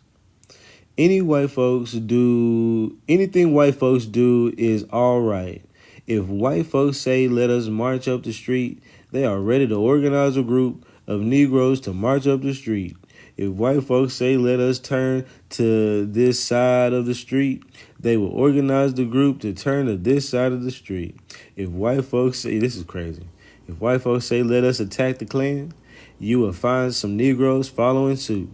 And this idea of attacking the Klan never came into vogue among Negroes until the New York World, for its own good reason, for the reason of increasing its circulation, they're talking about a publication, for the reason of increasing the circulation, for the reason of getting even with somebody hated, for reason of advertising the Klan, started the attack. Who can tell that is not the motive? Who can tell that is not the motive? Who can tell but what that is the diplomacy of the other man to get the activities of the Klan before the country, because there are millions of people today who never knew that the Klan and who never had opinion one way or the other until the New York World exposed the activities of the Klan and told what the program of the Klan was. So basically he's saying, y'all niggas should have not said nothing about this Klan. Nobody really knew they existed, so they should have been able to be kept in the dark, which is dumb. Okay, that's why you expose motherfuckers that are doing whack shit and organized crime and shit like that. But okay, Garvey's cool with organized crime as long as it's being perpetuated by white folks. Okay, that's Garvey for you. Okay, and he says, and since that time, hundreds of those and white America. Look, if anybody ever comes up on a panel and I'm ever listening to a panel and somebody brings up Garvey, please, y'all, just let me come up and read this shit. Please. Just come up and let me read this motherfucking article. Everything in this article was shut. Every Garveyite down. But, they'll still continue to troll and be a Garveyite fan or whatever the fuck. But for the audience, it'll shut their stupid ass down. So it says here, let's see. Klan total. And since that time, hundreds of those and the white Americans who never had in their minds joining the Ku Klux Klan are now members of the Klan. And I believe that the publication of the World in its so-called expose of the Klan was a means of advertising the activities of the Klan. And since that day, do you know what has happened? Protestants have organized an organization to fight the Catholics. Since the expose of the Klan, which was said to be organized by the purpose of being anti-Negro, anti-JEW, and anti-Catholic, the Protestant Alliance of America has organized a new organization to fight the Catholics and the Holy See. That is the strategy of the white man that poor, weak-minded, water-brained, senseless fellows like George Harris. Now he's just throwing shots at the nigga, man, denigrating him every chance. George Harris, he just said this man is an immigrant and he may not know about this. You don't know about that. You don't know about that. This nigga just been denigrating this nigga. This is man. You said this is why Garvey had to go. Man, for real. You said what's the name of it? If you want to find the C3 Mama, all you really got to do is just type Marcus Garvey in the newspapers, and it's literally one of the first ones that come up. I literally did not have to look far. That's the Garvey disbands. Garvey defends his famous. Now I need to read this one too, but Garvey defends his. Now that's the article title too. For those who don't know, what's up, Nikki? Appreciate the gifts, much appreciated. I didn't even see you up in there. No, I think I saw you up in here earlier. I'm sorry. I think I said what's up to Nikki. Yeah. Nikki know I love her. The Nawal, what up, the Nawal? This right after Triple K Act 1871. What? I didn't even think about that. Cause this happened in 1922, and I'm gonna have to see what's the Triple K Act of 1871, huh? Drove his ass out. You talking to Miller? So it's our fault and not the Birth of a Nation movie they showed us at the White House. Yeah, they gonna blame it on us. That's how Garvey gonna blame it on us. And you put it in the paper about the Ku Klux Klan. I didn't even think about that. Never mind that whole movie that came out about the Ku Klux Klan all over the country and gave a whole visual to the motherfucker. Yeah. No, it's them niggas that put out that motherfucking article in New York. That's what caused this whole spike. That's crazy. That's a good call, though. Yeah, that's a good call. Said I send out the literature. All right, y'all. Let me go back to this damn bullshit over here. So we talking about whack ass Garvey, and that's so crazy. Look at that, man. What's this say? Cicely Greer praises Excellento Kenya pomade. Says her hair was short, coarse, and nappy before using this wonderful hair grower. You can have soft, silky hair that can be easily dressed. Excellento has made happy thousands of women who had coarse, nappy hair. Boy, they was big with it. Who had coarse, nappy hair. Now, funny thing about this, whenever we see coarse in the motherfucking books, in them old books, we know who they talking about, right? I know, this shit crazy. I saw she looked like Beyonce's little cousin. So I was like, hold on, man, let me look over here. It says, it would do the same for you if your hair is brittle and lifeless, or if you have dandruff and itching scalp. Try a box of Excellento Queen Pomade. You know what? See, this is gonna make this is gonna make my little video sketch even more funny because I'm gonna cut to a commercial about this.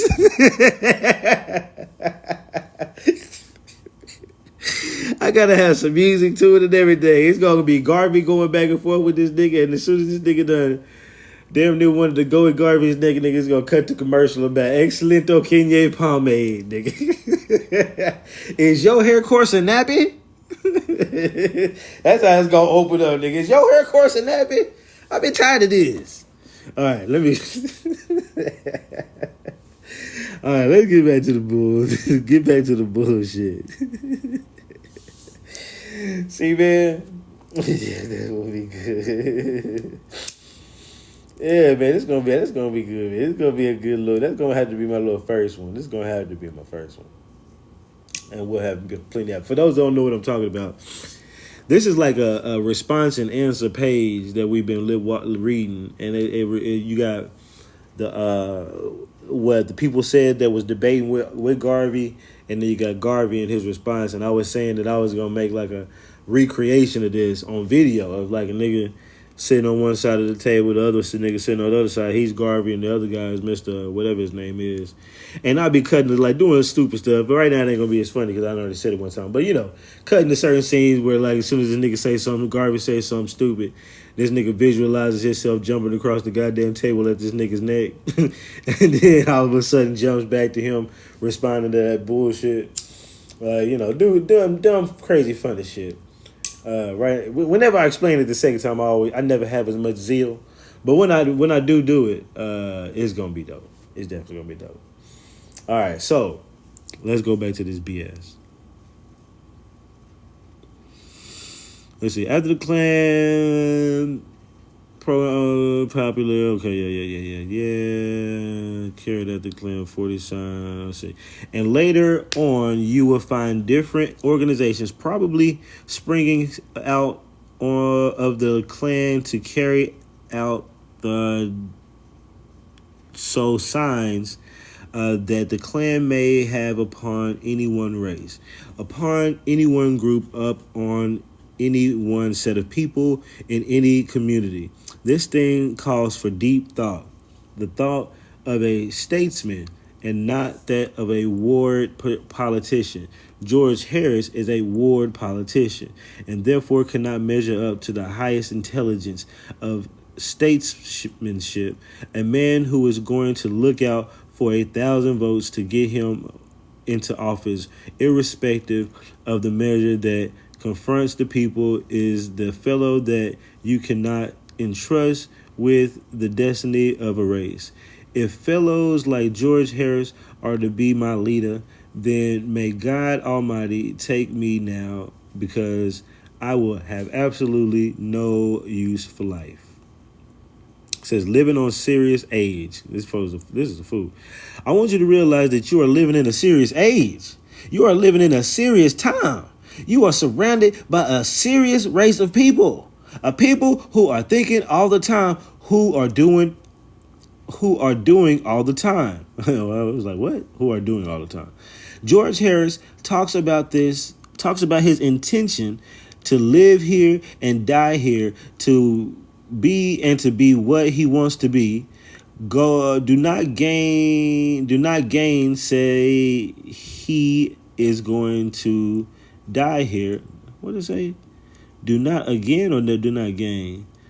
Do not gain say, I think it's do not again. Do not again say he's going to die here, but all of you know the kind of death we do get here. So that I quite agree with him that he is going to unalive.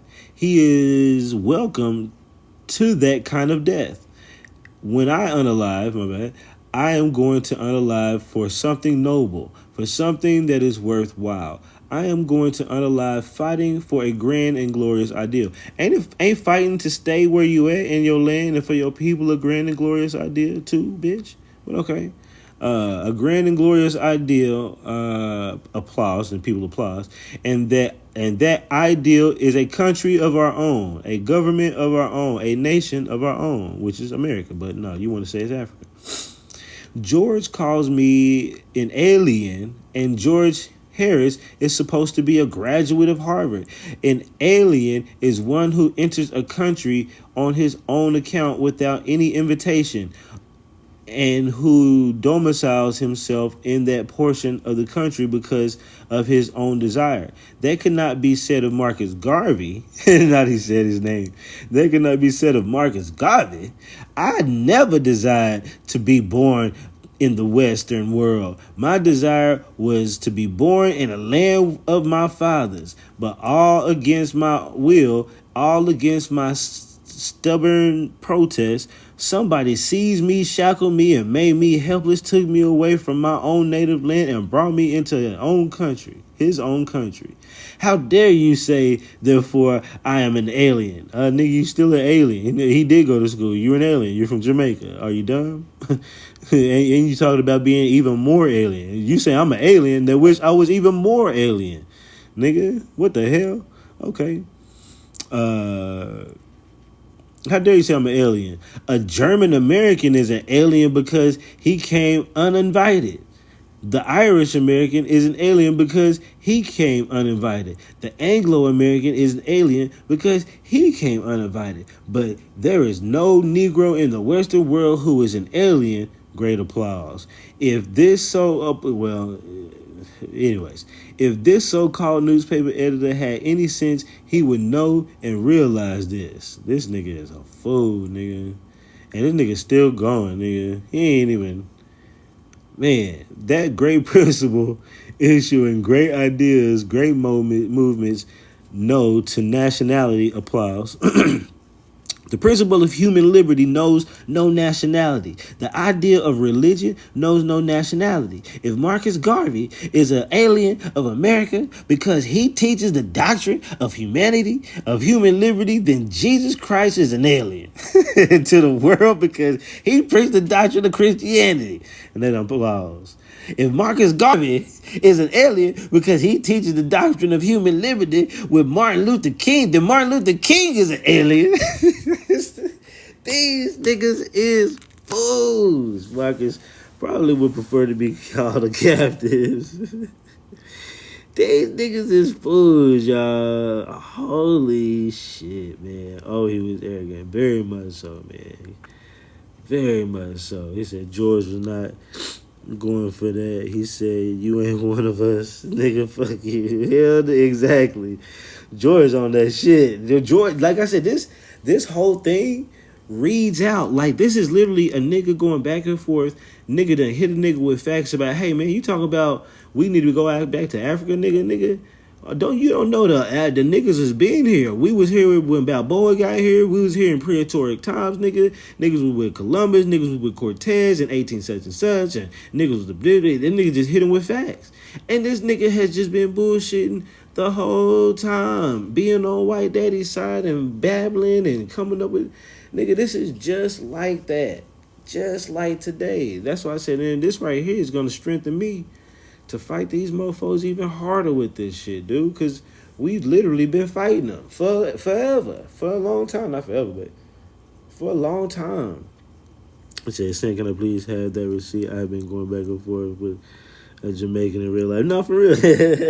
Yeah, I'm gonna send it to you. I'll send you a direct link. And anybody else, if DM me, and so I don't forget, because I might be on here and be done forgot by the time I got out. Yeah, what's up, original maker? But I might be done forgot by the time I got off of here. But yeah, now all of y'all should have this.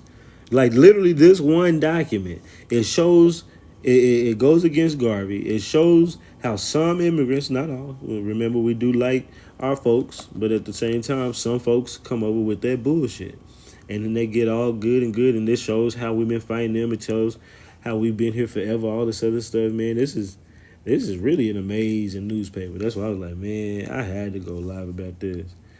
Are you a descendant of Moors or Moors? I don't really get into Moors thing. I ain't really looked into the exacts on the history of that. I got a couple ideas, but I'm a descendant of Choctaw Indians, Cherokee Indians. I'm a descendant of, and even Cherokee's not really a real full tribe. That's a nation, but Choctaw, Chickasaw, Cherokee, original niggas that's been here, Mississippians, mound builders. That's what I am. Our people had campaigns asking him to leave. He was undermining this. I remember seeing people say that. Now I see why. As much as blatant as he was in the newspapers like this, I can only imagine being our folks back then picking up the newspaper, nigga. Them niggas probably burnt that motherfucking paper after that. Throw that bitch in the motherfucking fireplace. Fuck that nigga Garvey. I've been looking into your videos and you have been speaking highly of Moors. Now I don't really speak highly of Moors. No, I don't really. Well, I'll tell you what I speak about Moors. So if you talking about references to videos, I do reference that sometimes Moors have been written out of certain books. There's a book that I saw that the original version had a Moor that was listed in it, and then the next version didn't. So I didn't care. It really just showed me that they wrote a black person out of a book. When you hear me, my other videos that might talk about Moors, I got a video that talks about the history of the word Moor, how it did mean at sometimes a black person. When you go back, we look in all the dictionaries. I look in all the dictionaries I can, going back to, I think, even the 1600 dictionaries, in order to show what the word means and stuff like that. And the only other shit that I really give good credence to is the Moors who were the few Moors back in the day, in the early YouTube days, that was real dope, that talked about astrology and cosmology and religion and history. Anybody talking about status, nationality, all that other shit, I ain't on that. You know what I'm saying? And it ain't like I don't understand it. It's that those niggas are usually leading people to buy some kind of package or some kind of shit so they can get you to whatever. And those niggas go too hard to not be selling something. If they really cared, they would just be informing people of certain shit. But as far as the whole Moors versus Moors coming from Europe, because I will say, yeah, black people, that Moors were in Europe. They did rule Europe, and I do believe that they came from here first. I do believe we went over to there and we started building up Europe. And at some point, white folks came up out of Africa with the Africans and started taking over Europe, having to send niggas back over this way. Then also them niggas up there probably started colluding with some of the white folks. You know what I'm saying? They probably made some of them mixed women. You know what I'm saying? Some of them mixed looking women to get you. I ain't mad at it. It happens. And then next thing you know, They start coming back to America. Start sending them niggas back to America and creating Sierra Leone and Liberia and other bullshit. You know what I mean? So that's why a lot of our surnames are tied to Europe, stuff like that. Now, who was the Moors? Were we the Moors over here in America, and they ended up being the Moors over there in Europe, and somebody don't like the Moors, and then now the Islamic people are now saying that they're the Moors, even though that means black, which makes no sense, and they pale. But, it's all kind of shit. You know what I'm saying? But your boy really don't get onto it. So, okay, let's get back on this. No nationality. Again, I say, great ideas, great principles, no nationality. And if George Harris had any sense, if his mind was big enough for a leader, if his heart was big enough for a leader, he never would have written those things, the things he wrote here. I will not waste any more of George Harris any more time on George Harris, even though you done talked way too much about him versus what he said. I will not waste any more time on George Harris because he is not worth it. He was worth this entire thing, but he's not worth any more of this. Okay. Outside of the Republican support in Harlem, George Harris could not get 100 Negroes to support him because they know him so well. Yet George Harris makes a big noise about his being an alderman because though through our loyalty to our race, we elected him simply because he wanted a Negro there, not because he was thought to be the proper man. We were so loyal to our race that because we saw the position go vacant for the want of the president's presence of a Negro, we will put him there. I'm sorry. I want you to realize that he is alderman because of our desire to see a Negro in the alderman chair. So basically, he's like, man, the only reason why you a representative, didn't nobody care about voting for you, nigga. It's because they just want to see a nigga in the seat, and the only reason why you an alderman is because they just want to see a nigga in the alderman seat. Like this is literally what he doing right now. Literally playing games, literally bullshit, literally trolling and bullshit. This is crazy. Not because because they wanted to see a Negro in the alderman chair. Not because we thought so highly of George Harris. George Harris, I gotta recreate this. Because then I'm gonna have this nigga beat this nigga's ass at the end for real. And that's how it's gonna cut off.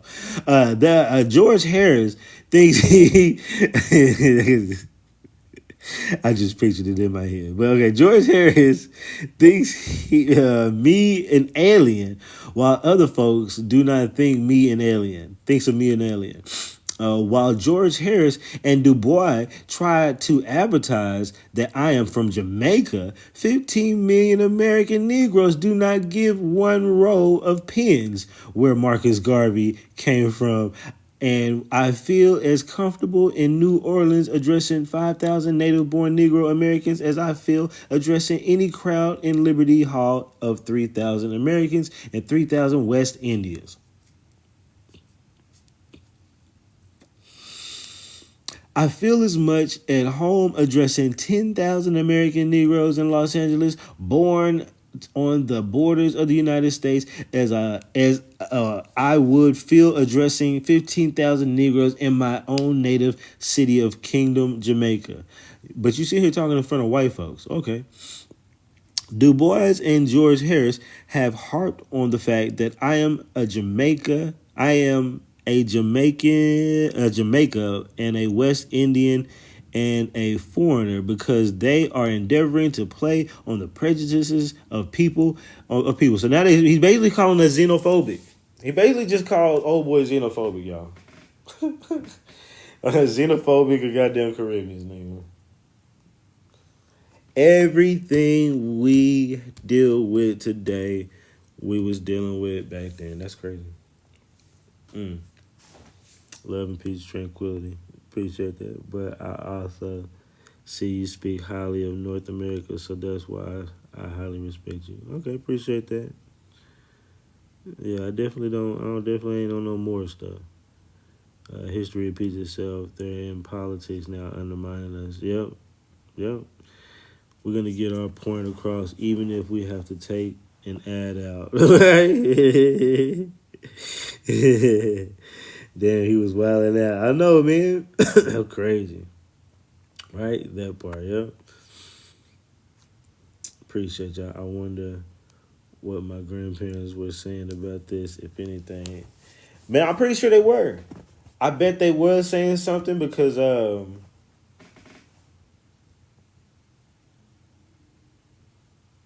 guess it depends on what newspapers it came out in. Let me say that too. I would have to look in the newspapers in Oklahoma, but like my grandpa was always. Me and my mom was just talking the other day about how my papa read the newspapers every day, and I remember that, man. And I remember thinking that when I started reading digital newspapers almost every morning, like months back. I was sitting there like, man, I'm kind of like my papa. That was literally their social media. Exactly. Yeah, and I didn't think about it. Like when I started reading it and going back and forth with it, I was like, man, I can see how it is because there's drama in here. Like some niggas be talking shit about niggas. Niggas be calling you a nigga in some article, nigga, or a nigga. People will talk about how they don't like you. You just moved here and they don't really like you. I've seen articles like that, like all kind of stuff. I was like, dude, these motherfuckers was tripping in the newspapers. I thought the newspaper was for the goddamn news, nigga. But I mean, to be honest, I can see like it starts off with the news and whatever, and then maybe gets into some entertainment, and these people pay. People looking for something to read, something to keep their mind going. So like, yeah, no, that's pretty dope. Announcements of weddings and funerals. Yeah, yeah. It starts off with just little information, and then they done kicked it up, just like anything else. Now it get used for drama and all that shit. Good and bad. That's a good thing and a bad thing. It says, excuse me. Every other effort to down the movement, has failed, and they are trying to see if they can appeal to the native loyal of their own folks to see if they think of. I don't know what the hell that says. Shama Pio. I don't know what the fuck that is. It's got a 4 in there. I think that might be like. I don't know what that is. What? I don't even know what this word is. Eating. They will not think better of them than they think of Marcus Garvey. That must be some. I don't know what the hell that is. Eternality. Shredder, and there's the number 4, PPO. It could just be a misprint. It is not Marcus Garvey's fault that they think better of him than they do of George Harris. He had long time proving his worth. If he failed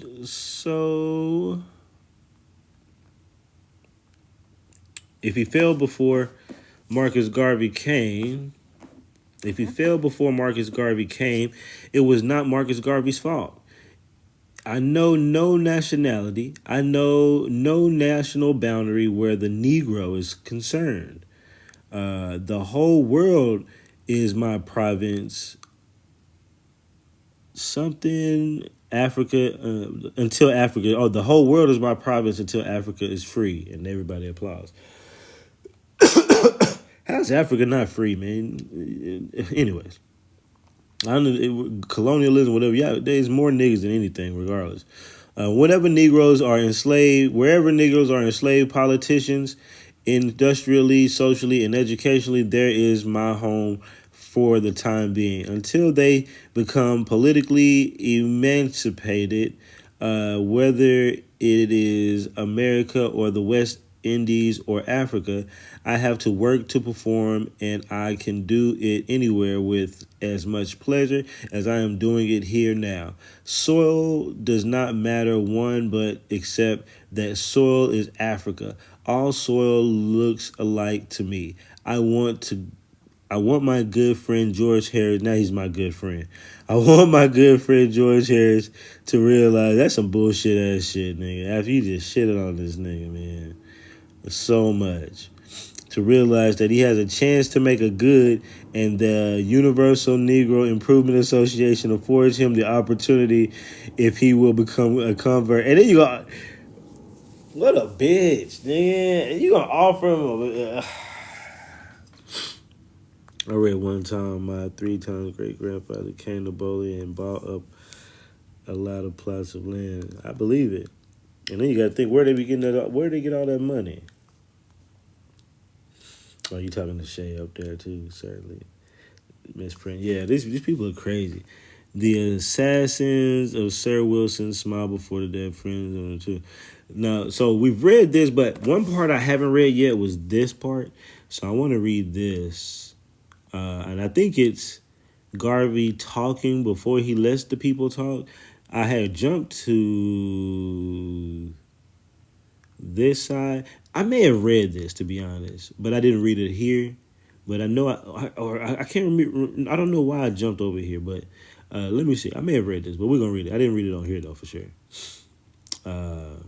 It says Liberty Hall, Sunday night, July 10, 1922, as a sequel to the recent interview had between Honorable Marcus Garvey.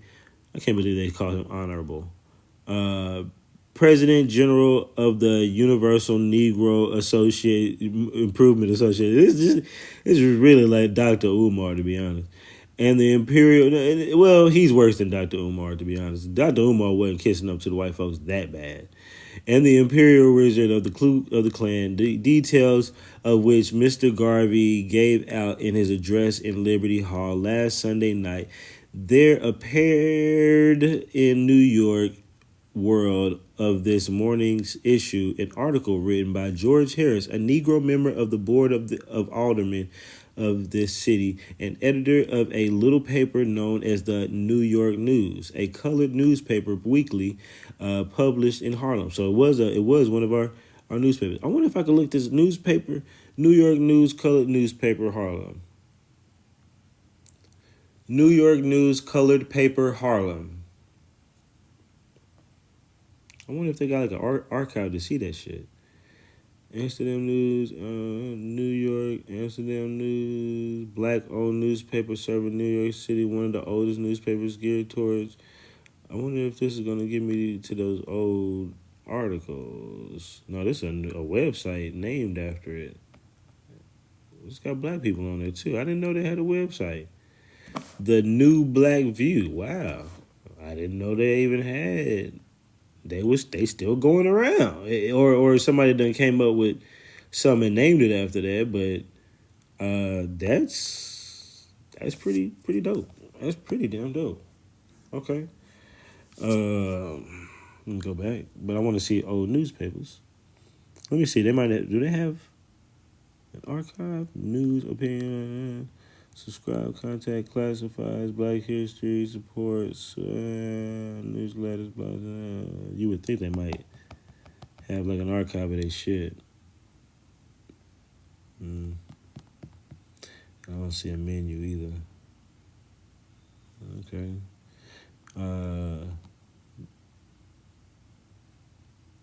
Newspaper archive. Black newspaper sample editions, NYPL. Black newspaper sample editions.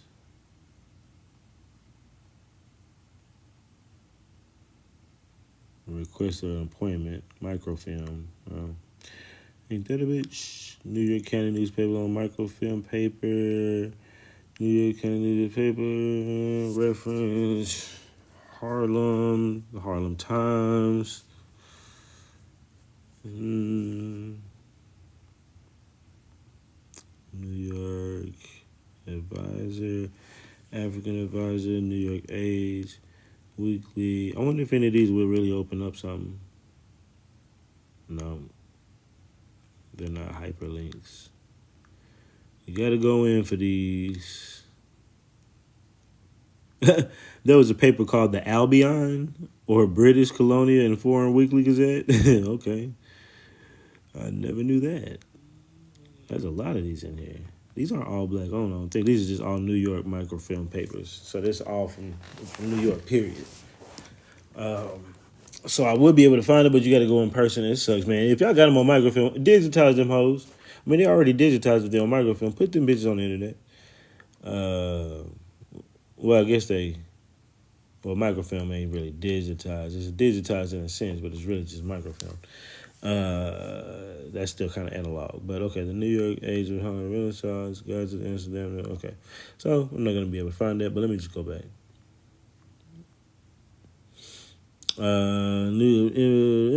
The article, to say the least, is a dastardly uh, and malicious attempt to misconstrue the motives of the Universal Negro Improvement Association and its leader, and shown to what extent the enemies of the movement, who are incidentally enemies to themselves and to their race, will go in order to foster their sinister designs.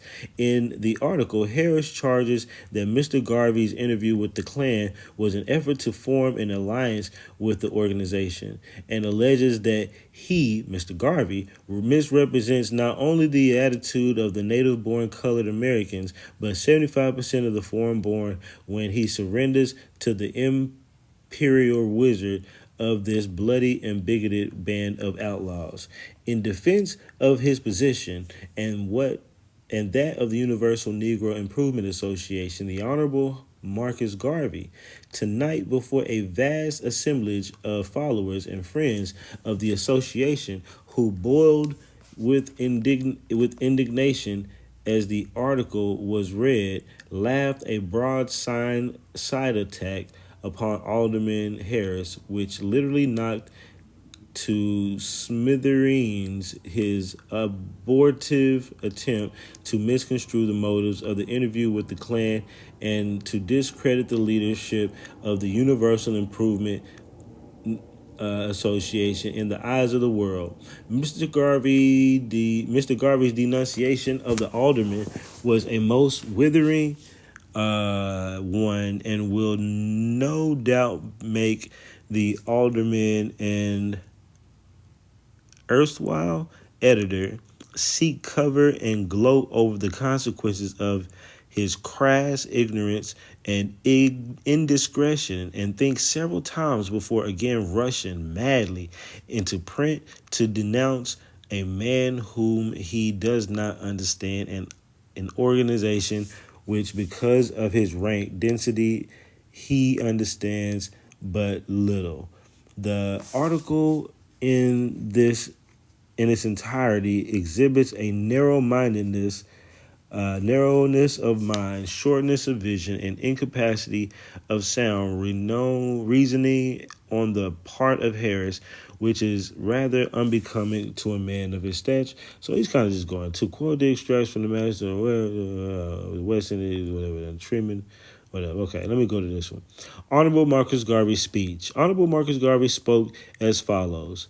I hold in my hand a clipping from this morning's New York World. The clipping is an article by George Harris, editor of the little colored paper. He called it little of the wow, editor of the little colored paper. Wow, ain't that a hoe ass nigga, man?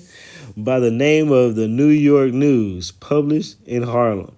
I am going to read the article so that you can better follow the comments I will make. Nevertheless, I will remind you of what I said last Sunday night when I spoke of the Klan, when I said that some of the Negro newspapermen of this country were practically senseless and illiterate, to the extent that they failed to understand public measures and public issues, that when great questions are to be discussed, instead of discussing them on their merits, they delve into personalities, and thereby the measures or issues are lost in personal wrangles.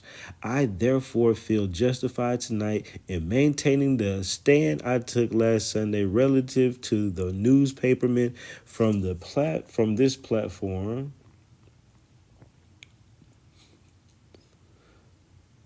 this platform, I guess that was the end of that sentence. Mr. Harris writes as follows: Head Garvey ignorant of Negro. The heading said Garvey ignorant of Negro history, declares Harris. That's not a bad thing. That's not talking shit. Saying yeah, you're ignorant of our history. Prominent New York leader of his race says alien misrepresents them damnably. Says George W. Harris is alderman for the 21st District of Harlem. He was graduated from Harvard in 1909, studied for 2 years in the law school, and on the advice of Booker T. Washington, took up journalism after an apprenticeship with the Boston Transcript. He became editor of the New York News, a leading Negro newspaper. And this is where he starts off. And I'll read it one more time for those who just getting in. It says, this is George Harris saying this about Garvey. He says, there has been nothing done of their race since their emancipation that has angered and alarmed Negro citizens more deeply than the recent effort of Marcus Garvey, an alien and a native of Jamaica, BWI, to form an alliance with the Klan. Garvey misrepresents not only the attitude of native-born colored Americans, but 75% of the foreign when he surrenders to the imperial wizard of this bloody bigoted band of outlaws. There is no objection to Garvey and his followers choosing Africa as their adopted home. Hey, if you want to choose Africa as your adopted home, do that. But there is no objection to his pandering to the prejudices of bigoted and traitors opposed to the principles of the Republic. He would sell the birthright of 15 million native-born and lower Americans. So that's no different than us today. We'll tell these FBAs, look, man, you want to be from Africa? You want to say you got African descent? Go, okay, cool. We ain't tripping. Just quit pandering to all these other folks and quit pandering to people saying certain things. Well, I won't say FBAs are necessarily pandering.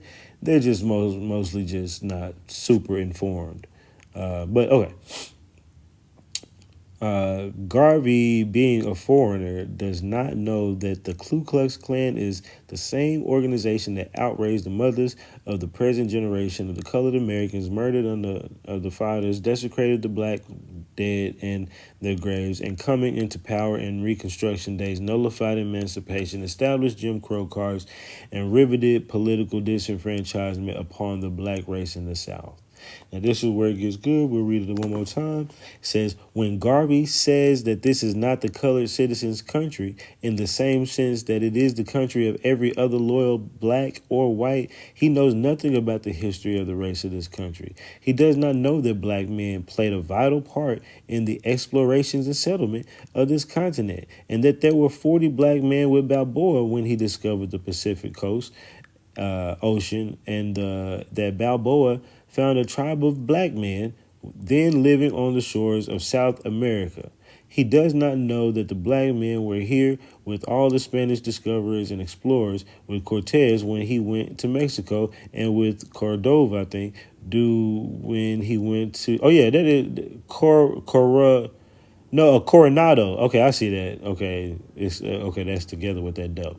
Okay, so and with Coronado, because I've heard about Coronado, when he went to Kansas in 1541, he does not know that colored men helped establish the first settlement in Jamestown in 1507, and that Africans, notice that's a difference, were with Ponce de Leon at the St. Augustine in 1565, and that Estevanico, the black explorer, not the African, with 3 Spaniards, explored the present state of Texas. He does not know that black men were with George Washington, the French, in the Indian Wars, that a black man, one of that expedition, that a black man was with Daniel Boone in Kentucky in 1774 and gave up his life for the first man. Crispus Attucks was the first to shed his blood for the American independence in the Boston Massacre in 1774. That Peter Salem, a black man, was the first to die in the Battle of Bunker Hill at the hands of the British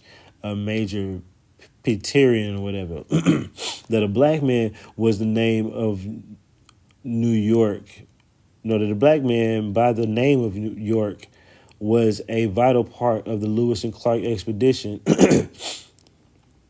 to the Great Northwest in 1807, and that the York's Dry River named after him. He does not know that the black soldiers were paid tributes by George Washington and his generals in 1776 and by General Jackson for the defense of the New Orleans in the War of 1812, and that black sailors were with Commodore Perry in the Battle of Lake Erie in 1812, that black men were with Fremont when he discovered gold in California in 1849, that black men and to the number of 178,000 taken from the trenches and the farms, and the rebels in the coats of blue turned the tide for the Union in the destruction of slavery.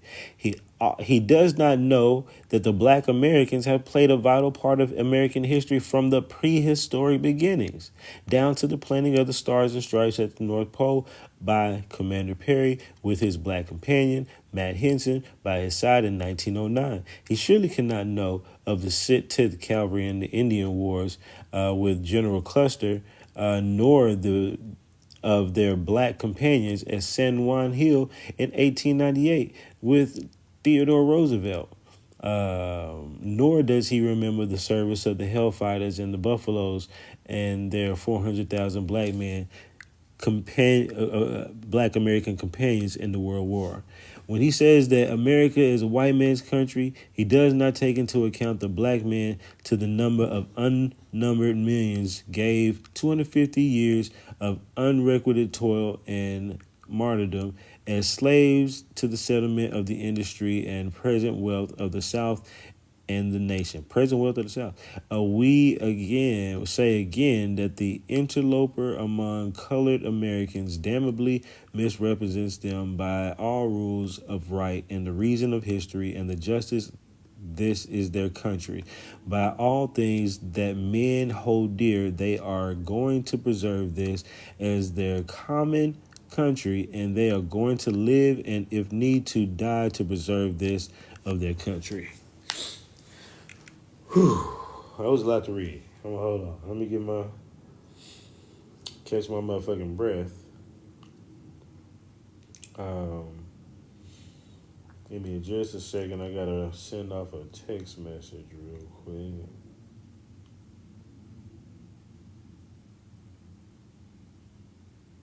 One second, y'all.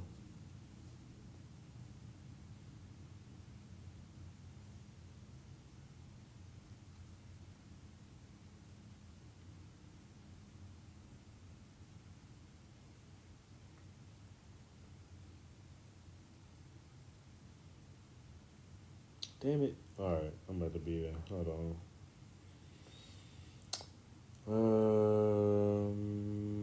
I'm looking for something, y'all. My bad. Hold on.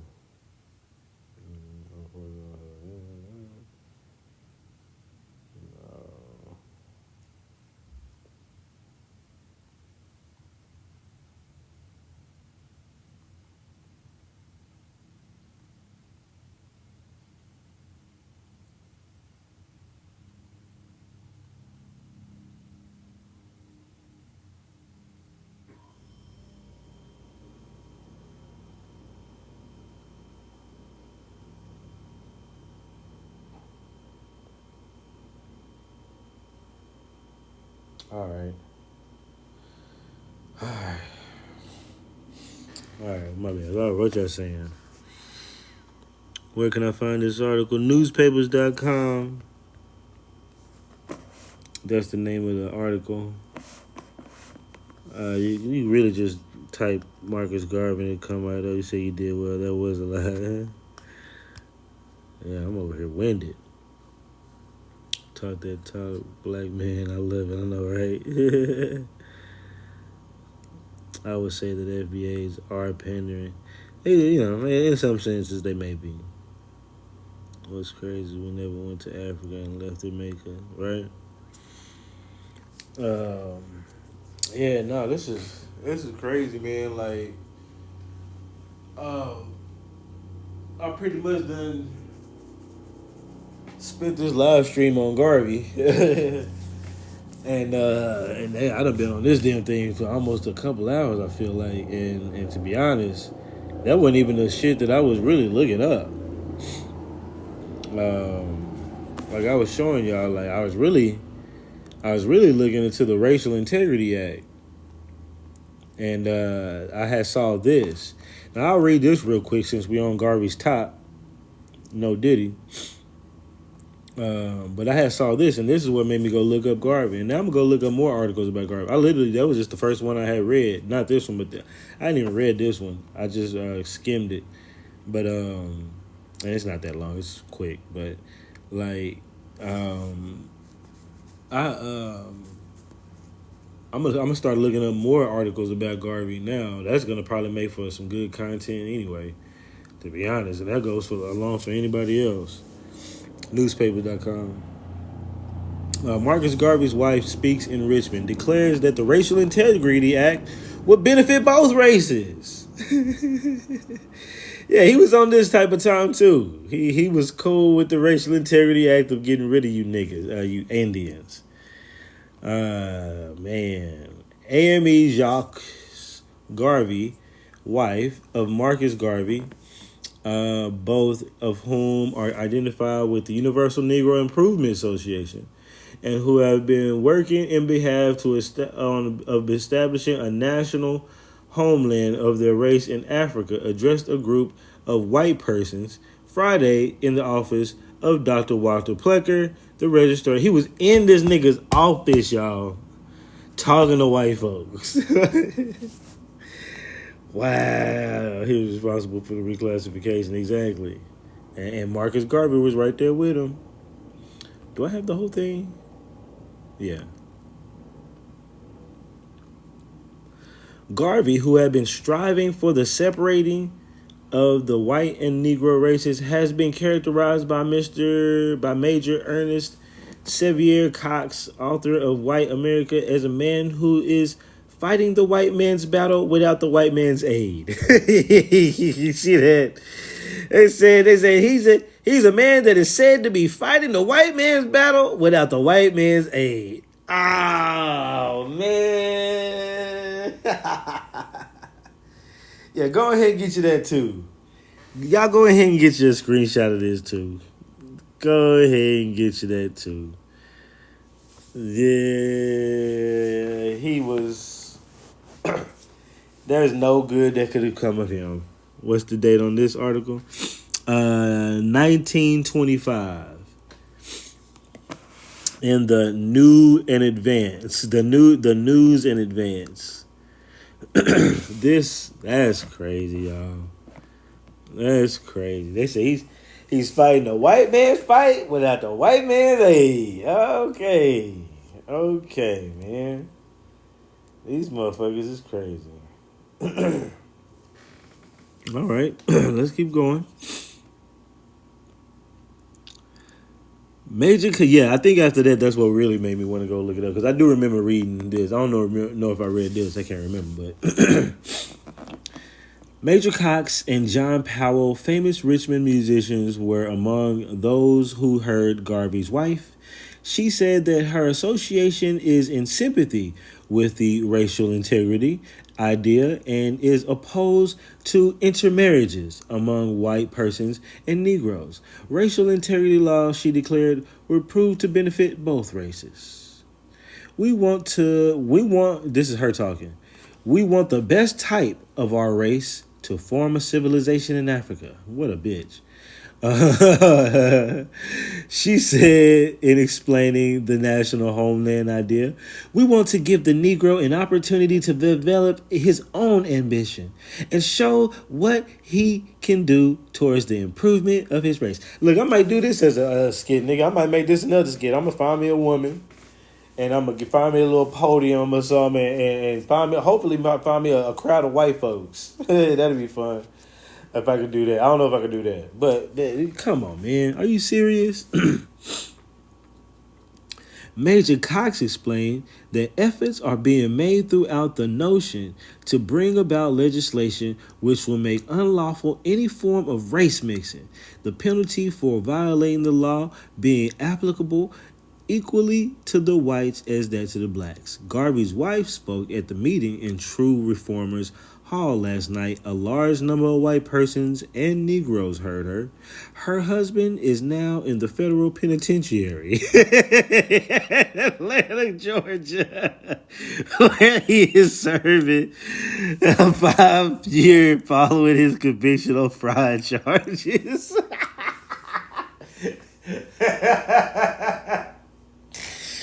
Ah, you bitch ass nigga. And his wife still out here trying to fucking be a cool. That shit crazy.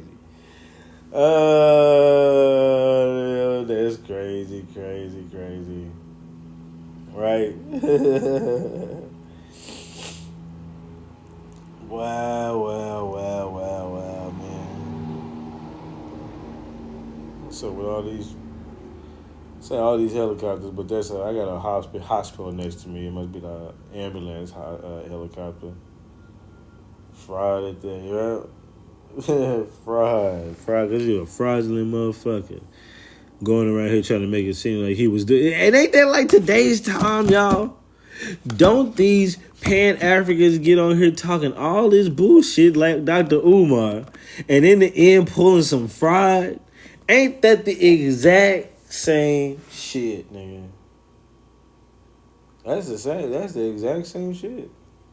Nigga got pulling in for fraud. That's insane, man. That's really insane. That's really insane, dude. So yeah, like I was really to even show y'all. Yeah, those I don't know if some of y'all was with me this morning. I don't know if everybody was with me this morning, but I think all of y'all might have been with me this morning when I did this right here from the Library of Congress, the Harrison's Law. And really, I was really trying to get back. Thank you, appreciate that, Nikki. Yeah, like I'm trying to think in my head. Do I have the energy to go through this? I ain't gonna lie, I'm a little winded after all that goddamn reading. I ain't even gonna lie, I'm a little winded after all that reading. So I might end up coming back. Who knows? Might come back tonight if I don't get too tired in the next few hours. But I was just gonna show y'all. Yeah, I was all up into the slavery acts, all into the Walter Plecker documents that I ain't even read all of these yet. I read some of these. Actually, I read most of these, if not all. I think I did read these because I took screenshots of certain sections. So the Racial Integrity Act and how it affects Indians. Like there's one that says right here, it says no physical violence is intended towards the remnants of the red man, but if the bill passes in the present form, Virginia Indians as much will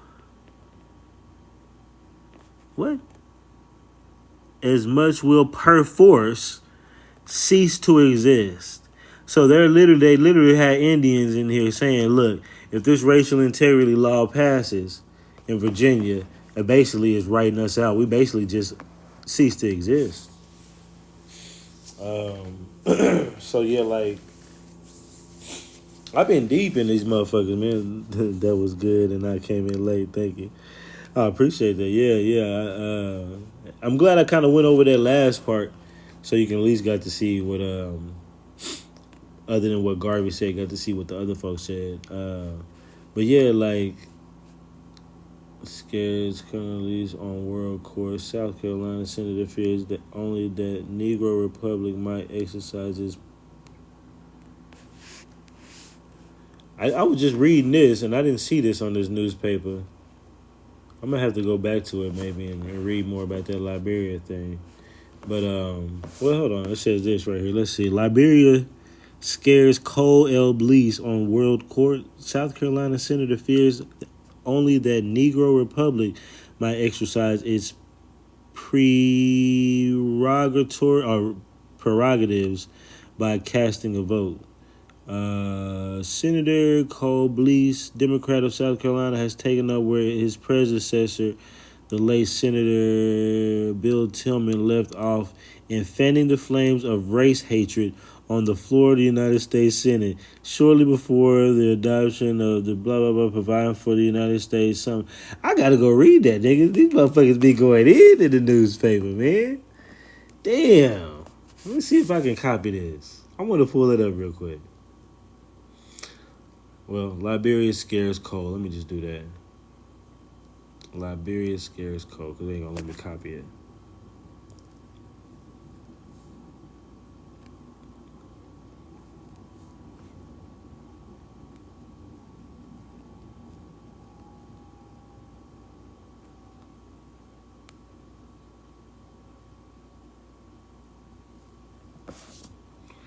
Pulled it right up.